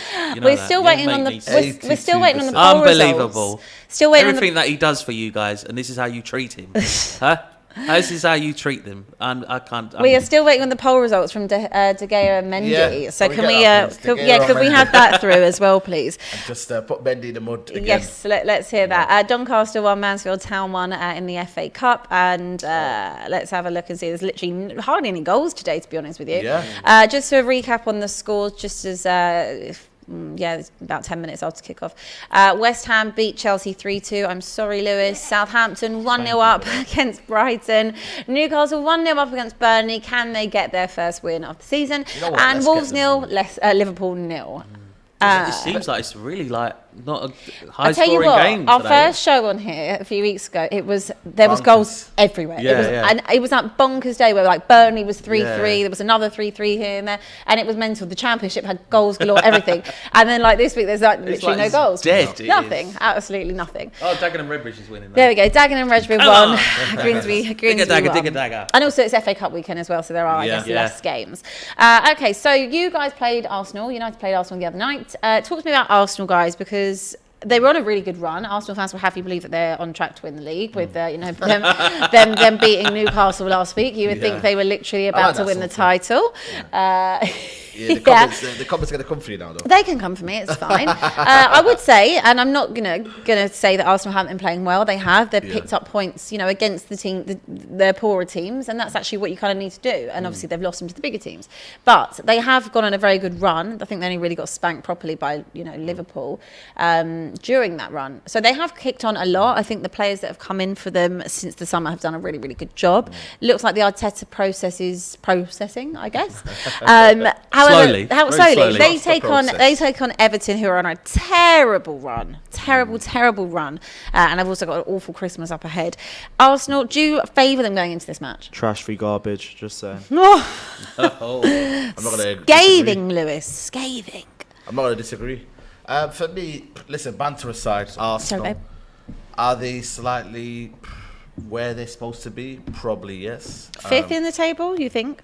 Well, in terms of start of the season, I would say they would be 5th, 6th, kind of battling in around there. I thought we would be kind of top 4 closer to, the top, but it hasn't happened.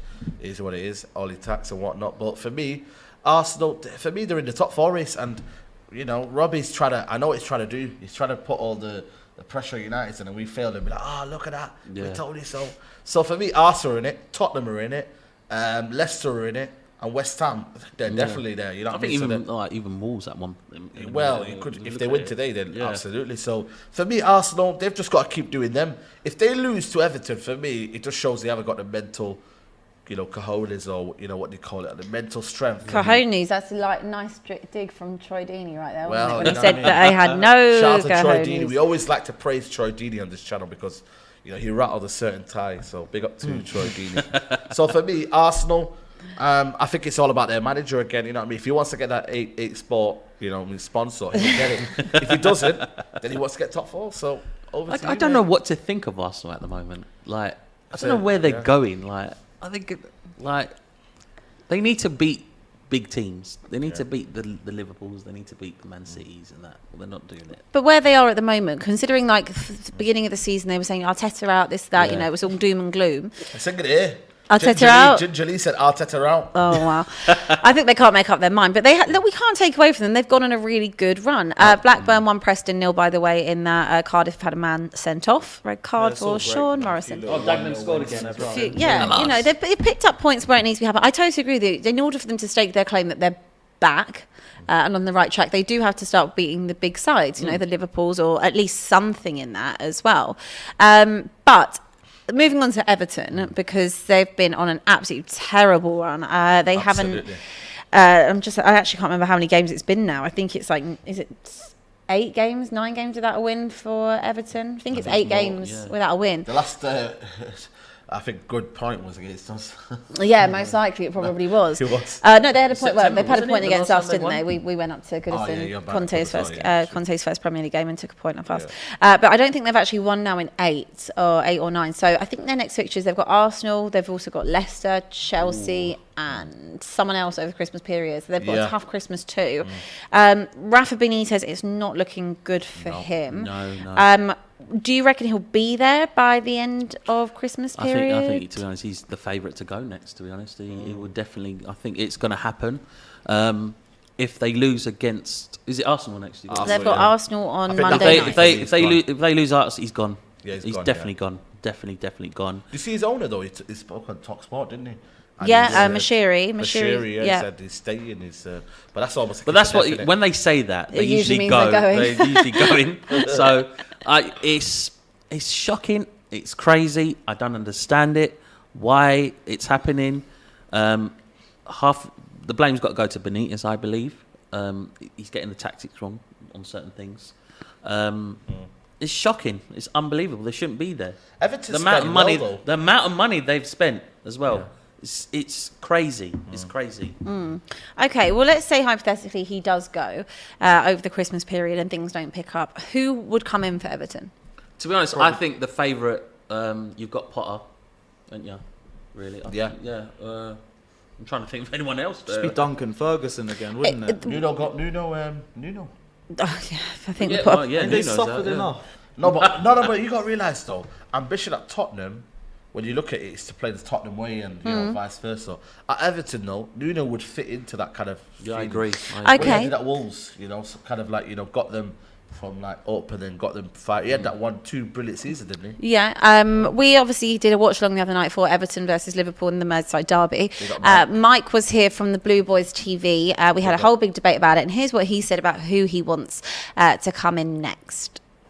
We bring in Duncan to the end of the season, and you give the job to Rooney, and you say, "Please, Rick, just do your best. Bring back the culture, please, lad. Just install what it's like to be a winner, because he has won.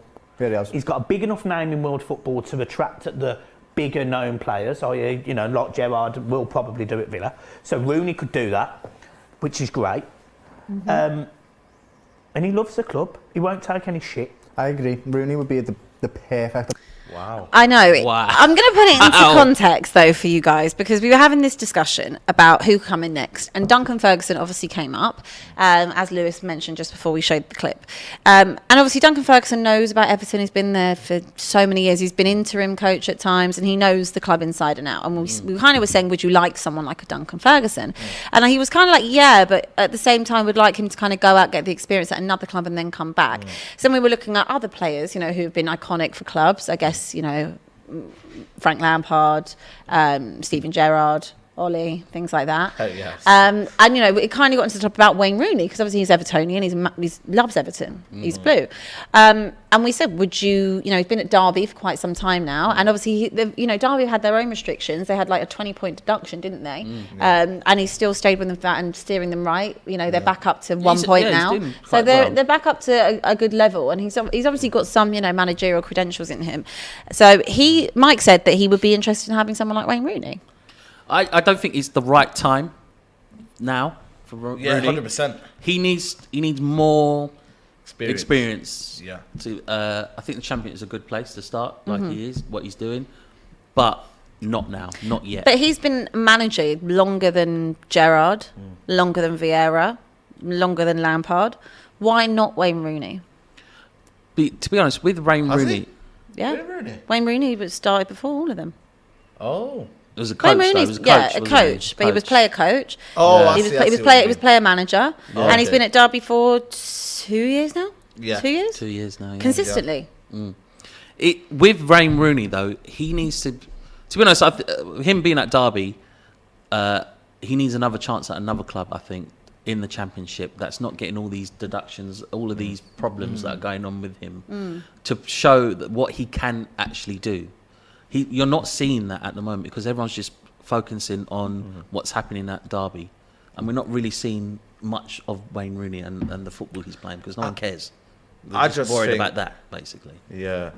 Do you know what I mean? So if he goes to another Championship club, does well, gets them to a certain point, then maybe he could go to Everton after. Yeah, But he needs experience of being in a club that's like got something to contend. that's for something he's as well. hungry for. Yeah. Yeah. Like he could go to Rangers. He could go to Celtic. He could go to another country where think it's he'll have a nostalgia. challenge there. You know what I mean? But you could argue that Everton have kind of gone off course of late. You know, like with the signings they've had. Since Mashiri's come in, they've spent 500 million, and it's got them absolutely nowhere. They've gone the completely wrong way of when you get a bit of money and you just buy.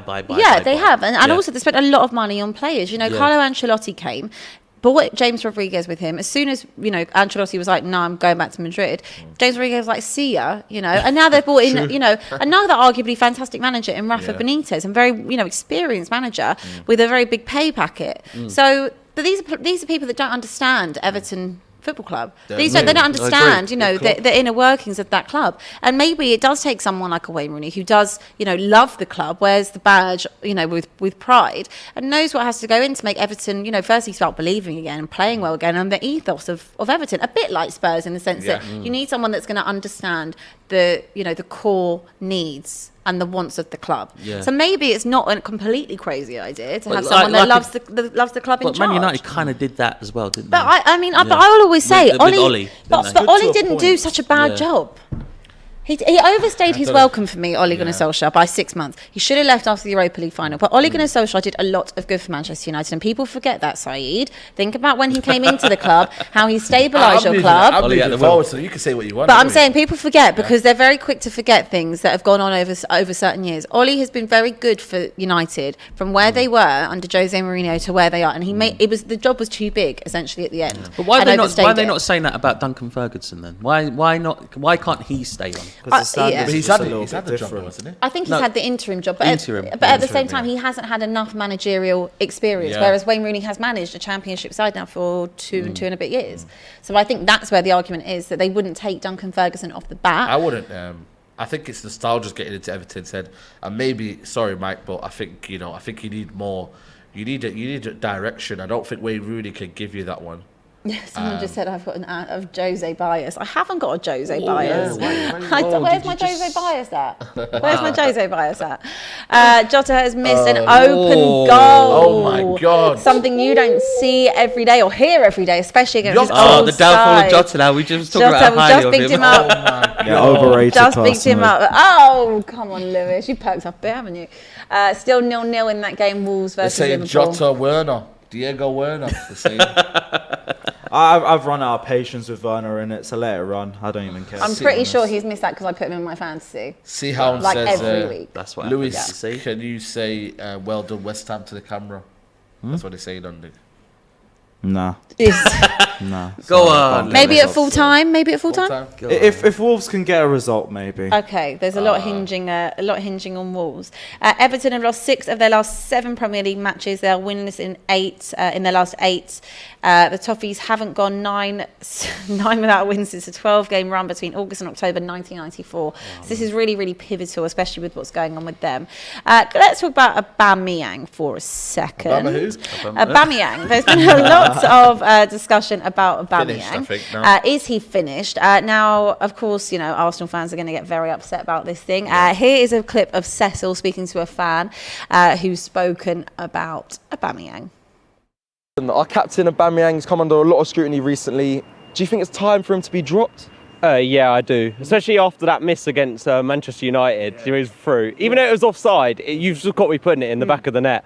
I think it is about time. I think we have younger players that are technically better than him. I think on his finishing, you can't say anything. Like, his finishing is unbelievable. Just mainly the experience that we're missing. Yeah. If Aubameyang gets benched, and I feel like Martinelli might be a better finisher. I'm not sure, but our captain Interesting Aubameyang's that. come I under mean, a lot of scrutiny do you recently. guys think Aubameyang is finished? Lewis? Aubameyang's been finished since he got the new contract. Like I said, as soon as I got it, I have no idea what he's done to deserve a 350k a week contract. Yeah, he had an amazing first season and a half with Arsenal. 2 seasons and a half. 2 seasons. Yeah, but it wasn't worth 350k a week. It was worth about, you could say 250. I think that's a fair amount. 350k, you've just given him an early retirement package. A club that he already knows isn't really going places and is still yet to go places. You've rewarded him for not taking Arsenal anywhere. And in fact, they've gone down since since he first joined Arsenal. So I'm not surprised the motivation's completely gone from him. He's nowhere near the same player he was from before the contract. Been washed. Okay, that's a fair, Wow. powerful, Wow. yet but That was fair. powerful. Powerful yet fair. Who's made you angry? Lewis? Is it West Ham? You're a bastard. He is 32 years old, so he is obviously getting to the later stages of his career. Do you think Arsenal were crazy, Jason, to give him that contract? I agree. I think they thought that by doing this, it would push him to do something, like get them excited, get the fans excited. You know, everyone's behind him. Everyone's trying to push him forward to but it's not working. It's not working. So when do you stop this? When do you stop doing this? Do you know what I mean? Like, there's a time when you have to say, sorry, it's time to go, you know. How many years does he actually have left on that contract? Does anyone know? Well, was it a 4-year contract? Or I can't remember how long it was. sure it Guys was. in the It's chat, a if you big- know. It's a long one. It's a long It's one. defo a long There's a long one. It's Just to update on the poll, should Wayne Rooney be next manager? 59% said no, 40% said yes. Okay. So a bit split. I think he's got 2 years. I think he's got 2 years left on it. 2 years left, yeah. 2 years left, yeah. Do you think Wayne Rooney's got that because he's a striker type person? Maybe, You know yeah. what I mean? Like, Yeah. he's not a good manager. Do you think Yeah. that's one of the things? But I think you'd have to ask Derby fans, because I think Yeah. if you get a 20-point deduction and Derby are now back on 1 point, Yeah. I think you'd have to argue he's not doing a bad job. Yeah, he's doing Yeah. a great job. Yeah. Yeah. The thing was with Aubameyang, right, and for me, he was so poor against United. He had a chance that he should have buried in the second half. De Gea did well. But for me, there was a particular moment in the game, where you got the ball, and he was literally 2 years ago. Aubameyang would have got that ball and ran down the byline and just, kind of left everyone for dead. But it was like, I think Dallo caught him up, or his kind of touch wasn't right. And I was thinking to myself, is that really Aubameyang? Has he lost a yard of pace? Yeah. But for me, I look at this and I think this is the contract curse because Ozil had the contract. Exactly. Ozil had the same thing and they've gone right back to doing it. I was going to say that was my next point. So they obviously didn't learn their lesson from giving Mesut Ozil that contract. Just to tell you quickly, sorry to interrupt you, about the current contract that Aubameyang is on. He signed a 3-year deal worth £39 million with Arsenal, including an annual average salary of 13 million in 13 million. Wow.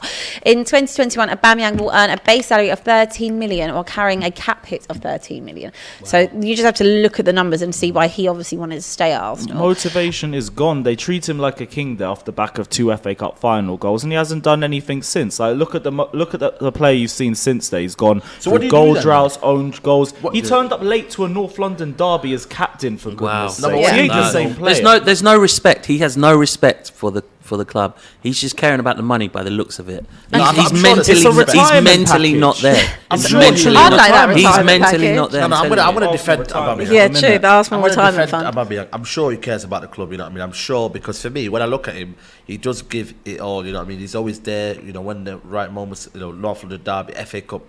I'm sure he cares, but sometimes when you care, it's not about that, is it? You know, it's about if you're good enough or not. And for me, when I look at maybe in terms of, you know, the contract situation, they had to give him. Was his not contract running out though? His contract was running out. Yeah, his contract was running out. But it's down to the club though to say, do we cut our losses and say, right, sell Aubameyang? But then do we say to ourselves, you know what, get a player, maybe Martinelli can come up, you know, go and get a striker. Arsenal that's neglected. The thing, you've got to pick one or the other. There you go. Yeah, and are you going to stick with Aubameyang and also bring the youth players through? And also I think that they showed that if they would have been smart about it, they'd already seen history before with Mesut Ozil. So why repeat it again? You know, when they could have just cashed in, taken the hit on it, and go and spent that money that was on wages, which is basically 40 million pounds on a few signings. Let's be real. Let's be real about it. If Aubameyang deserved that contract, he would be able to single-handedly take Arsenal to fourth, and he didn't do that before the contract. So why was he worth that? I agree.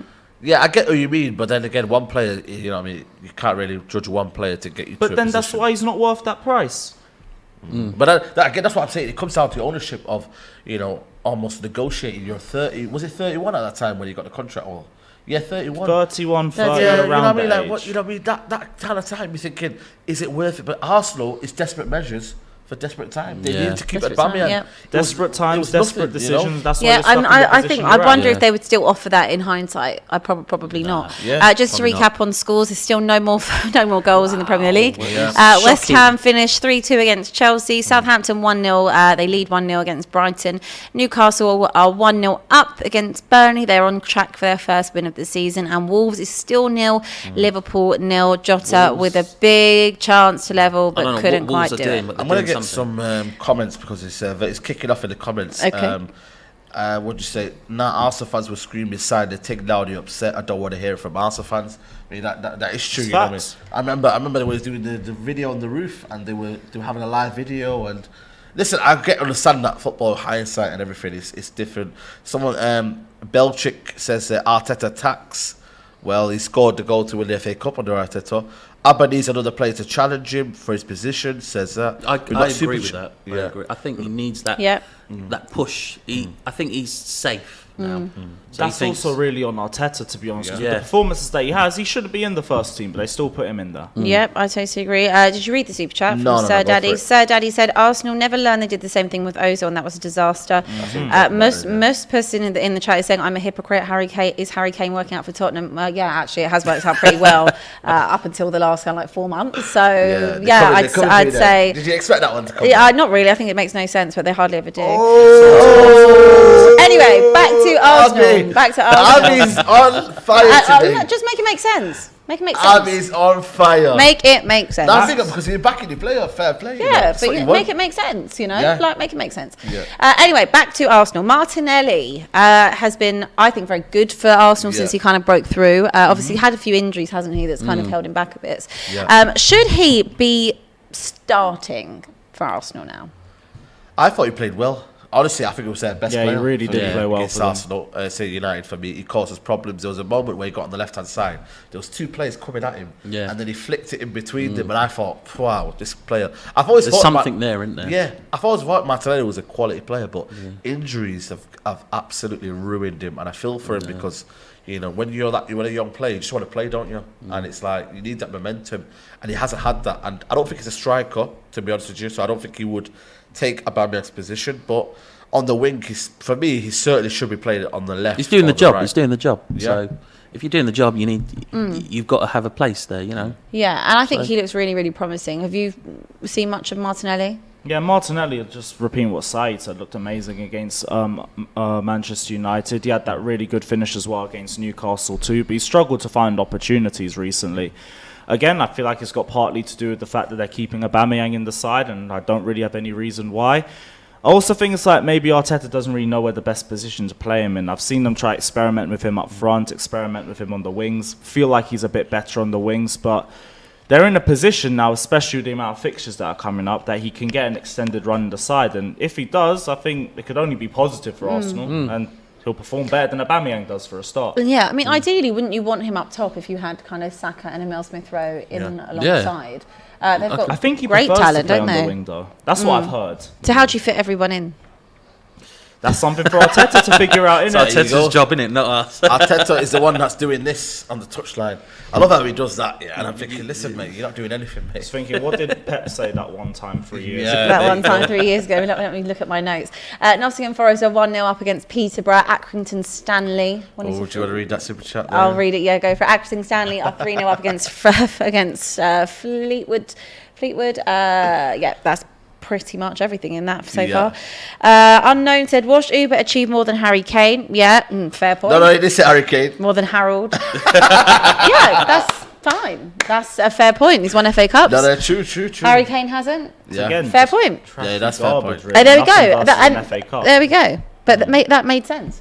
Like I said, fair make play. them make Super sense. chats, you know, sometimes they can be right, you know. Sometimes they can be. As long as they make sense, I'm all for it. Yeah. Just when they don't make sense. Right, yes, back to Martinelli. So where would you put him in that side? Do you want to see... I would put him on the right and then Saka on the left, or vice versa for me. That would be, for me, it would help Aubameyang massively. But the problem is, though, Aubameyang is just not performing at all.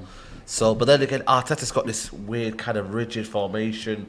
You know what I mean? Where the wingers don't really stay out wide, and then they come in, drift in, and it's very, very disjointed anyway at Arsenal. I completely agree. You don't know what kind of the formation is, but for me, you got to have a lively player, and I think Martinelli is one of them players that you could just get in there.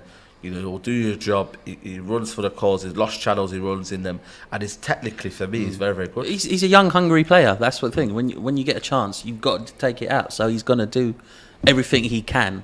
And you want a player like that. You want someone to just go in there and just give it all. Facts, yeah. And he's doing that at the moment. So if he's doing it and it's working, give him the chance.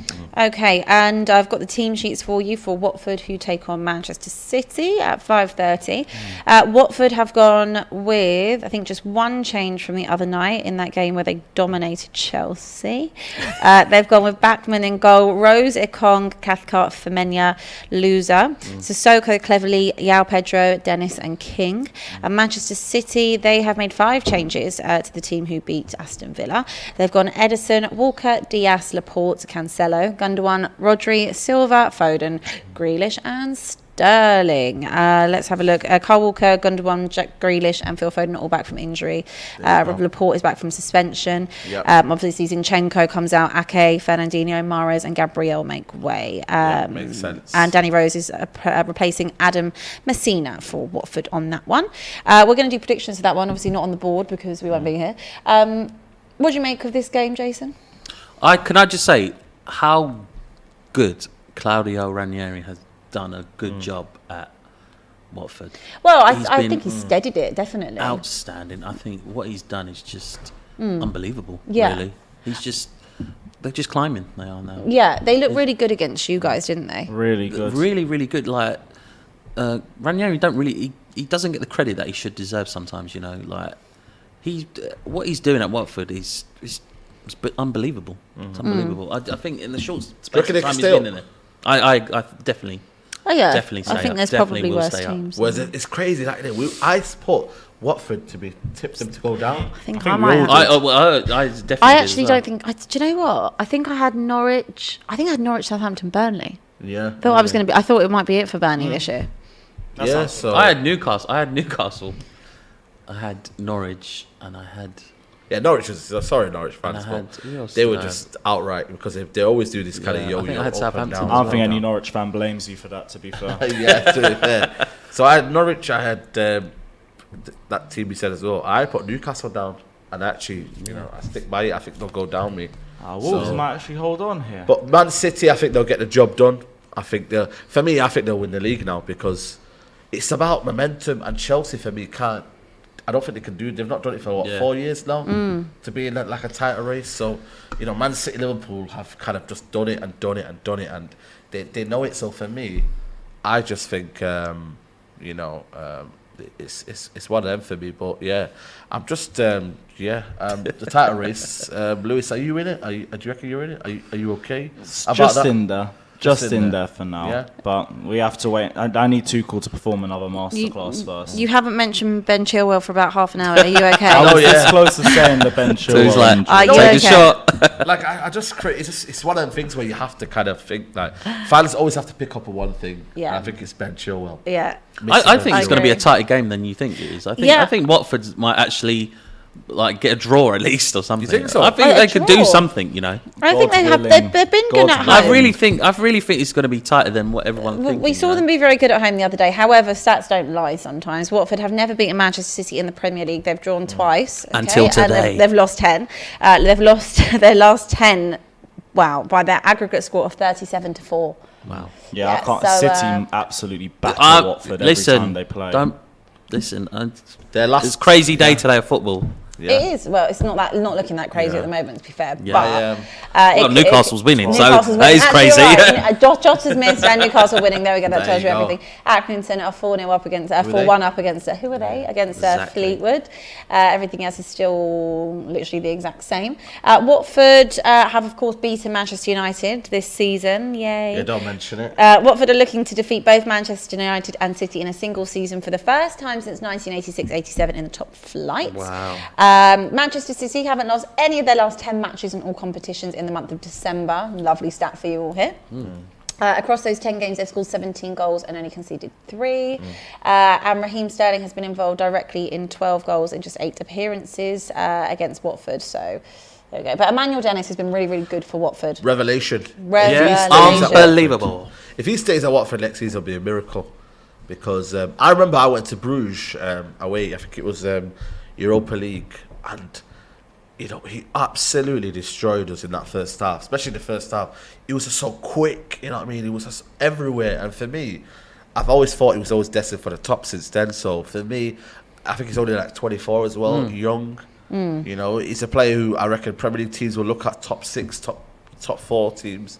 So Wolves, I don't know how much they bought him for. Let me know in the comments. But I tell you what do you reckon now is worth, like in terms of if you Who, want Dennis? to get Dennis? Yeah, I say you could get like 30-40 million out of him. Yeah, you could get. Yeah, definitely. Yeah, I mean, he chips in with goals and assists. He's now scored in each of his last 3 Premier League appearances. The Hornets player to do that before that, 4 in a row, was actually Odion Igala and Troy Deeney. So it's in good stead. Yeah. However, Bernardo Silva has scored 4 goals in his last 7 Premier League appearances for Manchester City.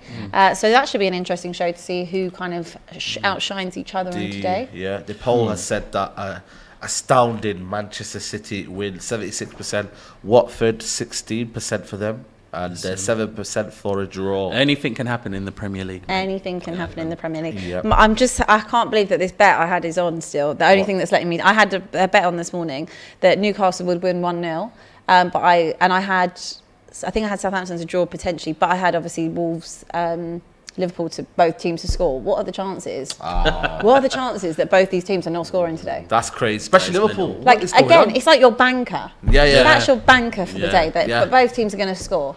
I'm surprised Liverpool. I think this is one where they drew against Brighton, and now Man City. I told you. Man You City, know what? It's hard. Hold at Wolves. on. It's really hard at Just Wolves. need him to hold. Building good They things always Very there. hard at Wolves, Wolves. You know, very Really very good hard things. at Wolves. Yeah, so- Right, let's have your predictions then for Watford versus Manchester City, Jason.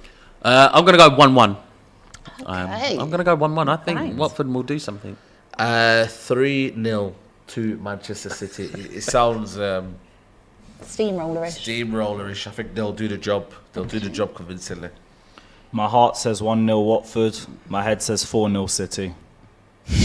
So I'm going to have to go with my head because Watford aren't getting a result. It's crazy. Chelsea. Come on, I don't know.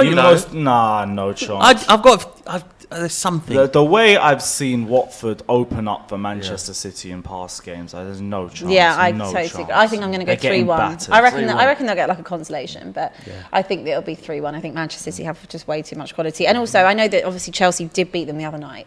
Again, I think that's just. And I think that's down to the level of. I think that's down to the level of quality that you guys had, because you really were there for the taking the other night, and that didn't quite come through. Let's talk about some other games that we've got coming up this weekend. Leeds versus Brentford.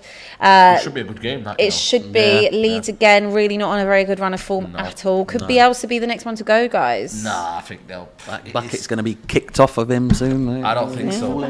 I think he's got too much credit in the bank at Leeds for what he's done, revolutionised them, got them to where they are today. That don't mean nothing in the Premier League. If you're not there, you get literally sacked. just talking about Graham Potter like that. No, but for me it's different because Graham Potter didn't bring them up from the Championship, did he? No, we're talking about bringing them up to the best position they've been in. The best position they've been in. No, Bielsa now again. Okay, but Leeds as well. Would you maybe consider that Bielsa could walk? Because if you look at what he's done with Leeds, he's that type of manager that would walk away. He's brought them up, and they were playing fantastic football. We forget they were Premier League darlings last year. We absolutely loved watching Leeds play. And then again, they haven't really backed the manager. They've got Rafinha, but you take Rafinha out of that, I guess Calvin Phillips, and they've had injuries here and there. But you take those two players out, they're really inept of quality. I said last year, I hated everyone the way everyone was banging on about how great Leeds are, all the Leeds parties, Leeds bus parties everywhere. And I said, second season syndrome is going to happen, and it's happening. Yeah, it's happening. But that is due to the lack of quality. They brought in the fullback in Junior Firpo, wasn't it? He's not great. No, I think they made Jack Harrison a permanent signing, and that's pretty much it. With Bielsa as well, though, like if he's not happy, he walks straight away. He doesn't care. He does not care. And it could happen. I think it's definitely one to keep an eye on. Another team that I've also figured out that the Premier League is very tough is Brentford. Spurs obviously beat them 2-0 the other day. They didn't. I'm so happy Brentford's in the league. By the way, I think they're out. It's such a great to have a new team in the Premier League. I totally agree with you. I love seeing that. And I love the way Brentford play as well. They could have better away allocation. But I think Brentford have been a fresh air, to be fair. I agree.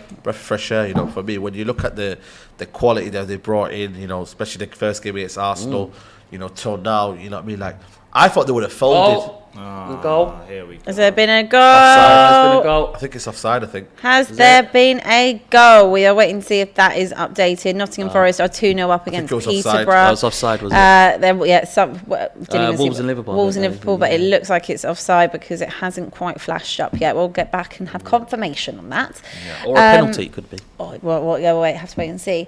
However, I totally agree with you on Brentford. I think they've been amazing. I've really enjoyed watching them, and a different team coming up has been so refreshing. Offside? Yeah, the chat are saying it's offside. So who's it for? I think it was at the Wolves game. The Wolves game. How team? Liverpool must be in it. I forget it's offside anyway. Anyway, so Brentford though have lost 5 of their last 7 in the Premier League after just losing one of their first 7 matches. So I think that has kind of come at them quite fast as to the level that you have to maintain. They do their transfers well. They've sold Ollie Watkins, Ben Rama, amongst others. Obviously, before they came up, recruit well though as they well. recruit. Very, they do that whole very Moneyball thing, this Billy Bean kind of idea that they have behind it, which is really, really good. Yeah. But I think that they are struggling a little bit. Not struggling, but I think in some games they're finding it more difficult now than they did at the beginning of the season, and that's probably because of the way teams play and adapt to you. Burnley had a goal disallowed as well to level up with Newcastle and make that 1-1. Currently on course, Newcastle still with a 1-0 win. Could this be the changing point? Yeah. Could this be the changing point? Ivan Toney, everyone a big fan of Ivan Toney? Love him. If you're an Arsenal fan, they didn't like Ivan Toney, did they? No, because he told him some home truths. Home truths. You know what, right? That is crazy, He said about Aubameyang and He's predicted. Proofs in the puds. What did he say specifically? He said they need a better striker than Aubameyang. Oh, he's trying to put himself in the market, isn't he? Well, he's probably Fair playing better enough. than Yeah, he would Aubameyang play this better season. than Aubameyang. Maybe we need a poll. Maybe we do need a poll. Arsenal, Arsenal fans, who would you rather have? Aubameyang or Ivan Toney? They're going to literally come for Ivan Yeah, Toney, aren't well, they? there we go. Come on, Wolves. They Hold literally on, are. please. Hold on. Anyway, moving on from that, we will see what happens in that game. And of course, Spurs take on Norwich tomorrow. Spurs. Harry Kane, come on. Spurs have won their last 3 Premier League home games against Norwich, more than they had in their first 6 attempts in the competition against them. No shock there. Actually, funnily enough, and a funny tale, 2 of Norwich's 3 Premier League victories against Tottenham have come away from home, so that's a good start if they're at Spurs tomorrow. Tottenham haven't drawn any of their last 14 home Premier League games on a Sunday. That's good. Winning 11 times and losing just 3. There we go. That's a bit of confidence for Spurs fans tomorrow. Yay. Masterclass spending. Potentially so. Things always happen like this, don't they? I don't know. I have to say, the last few times I've actually seen Spurs play Norwich haven't actually been that good. We've been actually really poor, which was just before COVID in the Cup. I think they knocked us out on penalties. And Wow. I think we played them at Christmas time, and I think we won, but just. Again, I don't know how well these stats are, because I think I've seen more to tell me that we struggle. They do need a run, and I think that the Conte effect might be coming into action a little bit. He's made it very, very clear that the likes of Dembele and Ndombele is not really wanted. Dele Alli, they're not getting in that side whatsoever. He's getting rid of a load of players. And that's what he needs to do. It needs to be a January fire sale, get them all out and get whoever he wants or who he can bring in January because January is always a really tough window to do good business. But yeah, they looked a little bit better, Spurs, the other night when they played Brentford. I think that Harry Kane looks a bit better. Still not 100% there, but was definitely better on the ball, putting in nice crosses. I think just in front of goal, he's still got a little bit to work on. But I guess, look, it's a good game against Norwich. They concede. Well, they're conceding less actually at the moment, but they do concede. And you would think that if there's a game that Harry Kane could get, a goal and a little bit of confidence. Do you want a cup or do you want top 4? Cup. I'm not bothered about top 4.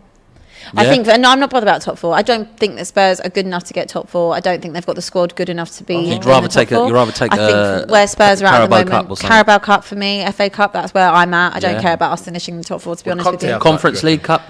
No, Conference League. Well, actually, so there's a big game Thursday. Spurs play Rennes at home on Thursday, and I think it is Vitesse Mora. I don't know if they're at Mora or at Vitesse, but I think that if Mora win, I think Spurs go out.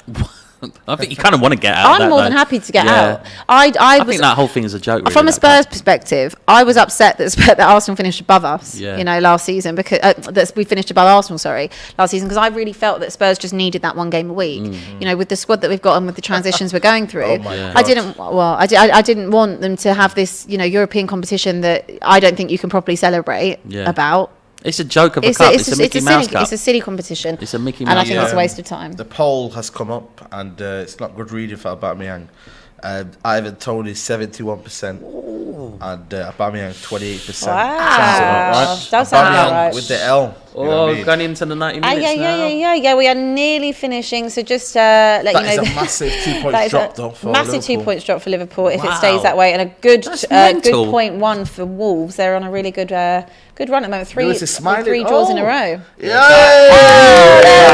me not say too much, though. Let me not say too much. Yeah, don't jinx it. Because these lot are kings at the 90th minute. Wow, I'm waiting for Salah 94th minute or some nonsense like that. Breaking Robbie, news. He's sorry, smiled. Lewis has smiled. And what time is it? Lily, an hour and something into the stream. Just quickly on Norwich, Dean Smith obviously coming in from Aston Villa, done a good job so far. Crazy. Sometimes you just need that, a new change of scenery. Push, don't you? New change of scenery. Obviously, Daniel Farke got them off to a good start with the win, then got sacked, and then obviously since that point, I think it's a win and a draw. Is it win and two draws? Right, for Dean Smith, so they're looking much better than they were. Aston Villa take on Leicester City as well tomorrow. A lot of games tomorrow. There are a lot of games tomorrow. We've got a big old Super Sunday tomorrow. I think they are the 4:30 kickoff tomorrow. I think. Aston Villa they lost the other day. Steven Gerrard's third game in charge against Manchester City, which is no mean feat. They did have chances though. They lost 2-1. Ollie Watkins got the goal. Konsa could have equalised, and they actually could have got a result there. But probably fair overall. Steven Gerrard's done a good job since coming in, would you say, guys? Yeah, Great job. he's getting on with it, really, isn't he? Really, he's implementing what he wants in there, and you can see it already straight away. So good on him, really. Yeah, absolutely. And from a Leicester perspective, Saeed, Yes. how do you feel about Leicester? They won 4-2 in the week, I believe. Yeah, no, they drew 2-2. Southampton. Southampton. Yeah, I think they won before that against, I think Burnley. it was Burnley, yeah, absolutely. So, They're getting back to winning Excuse me. ways, bit of form. yeah, Maddison's on fire. I like Maddison, He's on fire at the minute. He's scored a couple of goals, couple of assists. I think the Premier League's better when Maddison's on form. I just like the way he plays. He's silky, for me, intelligent footballer. And I think Leicester, if they can they should do the opposite. Have a bad start, Yeah. and then finish strong. Finish strong, yeah, that would because- help them. And maybe they're doing that now. You know, they've had a bad start to the season, and now they'll finish strongly. Maybe, obviously, maybe not, because we don't want them to, because they might get top 4. But you know, it's crazy how this Premier League is just so wide open. It you know? really very is. wide It is open. so What wide open. Every team has an ambition now. Whereas, okay, maybe the so-called lesser teams, maybe not, but in terms of like Leicester, Aston Villa, Yeah. you know, Wolves now. Competitive. Everyone is being yeah. competitive, which is And- great, because you want to see competitive sides outside of just the Yeah. top 3 or top 4, don't you? Yeah. And it's up for grabs. Whoever wants it can come get it. But I think Leicester, you know, I'd say defensively they haven't been too good. I think they looked better the second half the other night against against Southampton. Sorry, but they've definitely got some stuff to work on if they're going to kind of push themselves back up, because we always How associate. long can they rely on Vardy as well? Well, he's That's 34 now. Is Yeah, 34. exactly. So yeah, they're going to have stuff to do and things in the transfer market. The signings that they Definitely. made in the summer, Samare, Daka, people like that. They're going to. I like Daka. And of course, Samari hasn't played well, though. No, he hasn't been that good. I would say that Fofana is a big miss for them. Oh, massive. Really, really big miss. So we Their have to. defence hasn't been the same. No, it hasn't been the same at all. So we are almost coming to the end of games. I'm just going to have a quick look at the the clock. whistle already. No, Newcastle are in the 87th minute. Southampton, Brighton is 90+4. Wolves is 90+1. So we're almost done on those. So we're going to run you through the scores and everything as soon as we possibly can. What are your predictions for tomorrow then, guys? Manchester United, Palace? 2-1 United. 2-1 United? I think we'll get the I job think done. Palace is going to do it. 1-0 Palace. Okay, Lewis. 1-0 Palace, Conor Gallagher. Let's go. Yeah, that's Wow, it. okay. I think Palace is going to do it. 3-2 to West Ham, and that's confirmed. Okay. How do you feel? Hey, depends on the Wolves game, innit? Shame on you. You had to jinx it, Divock Chelsea Origi. fans in the comments. Unbelievable. Chelsea my fans in the God. comments. Blame Lewis As for soon as that. you said Oh that. my God. This is deliberate. This is actually deliberate. What did you do? This is actually deliberate. Oh my God, that As is soon as you said that, it incredible. just happened. Literally, as the words came out of your Literally, mouth. as soon as the sentence was that done. must be one Someone's of the playing last. a game on me. One of the I've even last. wrote Someone in is the comments. definitely Hey, pinch playing a yourself, game on me. pinch yourself. I've And And even you wrote know in the what? comments. This is a mean game. This isn't funny. I've This even is wrote in the just comments, hella blame unnecessary. Lewis. Wow. Blame Lewis. This is one of I've the. read This that. must be one of the last kicks of the game. I said wait until after the 90th minute because they do some Viva jamminess. Lewis. You was right. You was right. I can't be Wow. arsed. I cannot be Lewis arsed. is still in the mud. Wow. That's what he says. Someone's admin's got the iPad as well, and they've said Lewis is in the mud. Oh my goodness. 90 Lewis, plus man, 4. that's Look mental. at Let's this. go on. Look at this, man. Divock Origi with the goal, just getting them out of trouble. Lewis He's that annoying player, isn't has back on secretly the seen the Magnums. future. Get on him, mate. Yeah. Origi Get on the is vodka, star mate. player. Get on the vodka. What a win that is. That for me is big, Abby. That is massive. That is That is big. a huge, huge win. Just as they look down and out Does that on mean they that go? game. What's the table look like? I mean, Well, we'll have to. yeah, we'll run through it in a sec. But that would, Yeah. I think, that would put them second ahead of Manchester City. But of course, Wow. Manchester City do have a game in hand, so Yeah. they can go back above. They'll Oh, be man. level on It's points. bad for everyone though, because even Man City fans are thinking, "Oh my God." I wonder how many minutes are left. I think it's 90+4. So, but I'm waiting to have all the full times, and then of course we're going to run through all the fixtures. Oh my goodness me! In the mud. Lewis had just started to smile. First, you got that jammy ass Masuaku goal. Now this, I can't Oh, be bothered. that was going in. That was going No, in. that was going in. It's just Guess who? That weren't jamming. Guess Weren't who was the jamming. keeper that put it in the net? And you know, Mendy was just thinking that he was the best keeper in the world. And Newcastle have their first win of the season, 15 games. Congratulations, Newcastle fans. That is, Brighton and it's 1-0. It's all happening. It's all happening as we're literally about to wrap up. Typically, Neil Mopai he loves the late goal. Such a jammy. Loves the late goal. He was all about the acrobatics in the week. Ty, that's one for you. That. Wow, 1-all there. Full time at Wolves.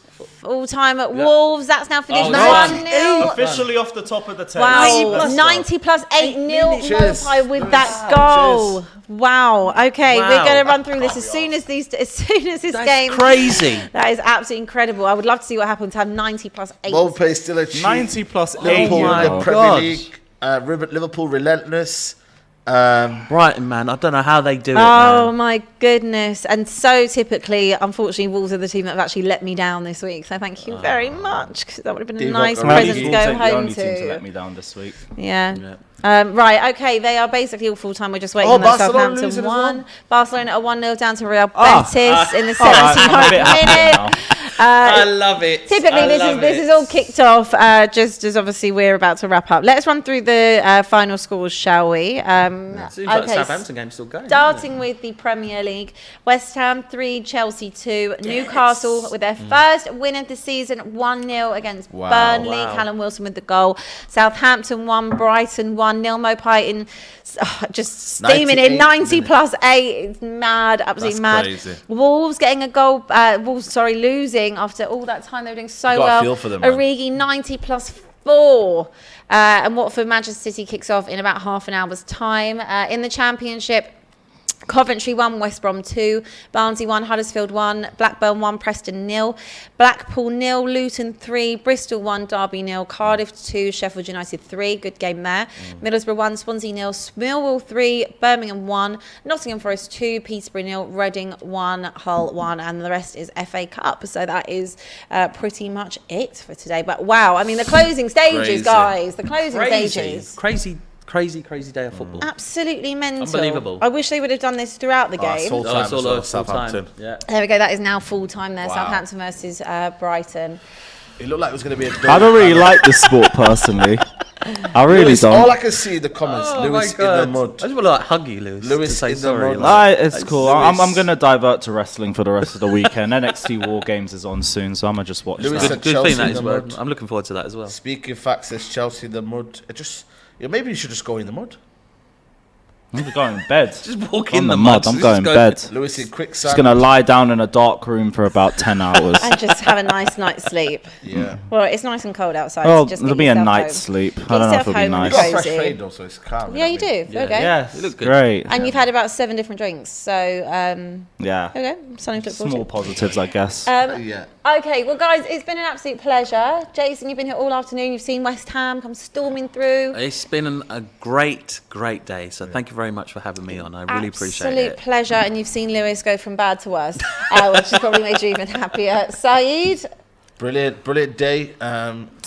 Just want to say De Gea is still the best in the league. And Edouard Mendy in the mud, mate. You better hope he doesn't make a mistake tomorrow. I will just say one thing, okay? You're saying he's the best in the league. We spoke about it before. Against Arsenal, he laid down on the floor. Someone poked him on his leg. It was your player. Yeah, and get back up. And if you're the best keeper, get back up. And got a boo-boo and that was it. Because I'm telling you, he thought it was an Arsenal player that did that and thought if I stay down along, he'll blow up the ref. The agendas to come out. I think... Loris could... I'm not talking about the Reeds, I'm talking about yours. Okay, anyway, Lewis, I'm sorry, it's been a terrible day for you.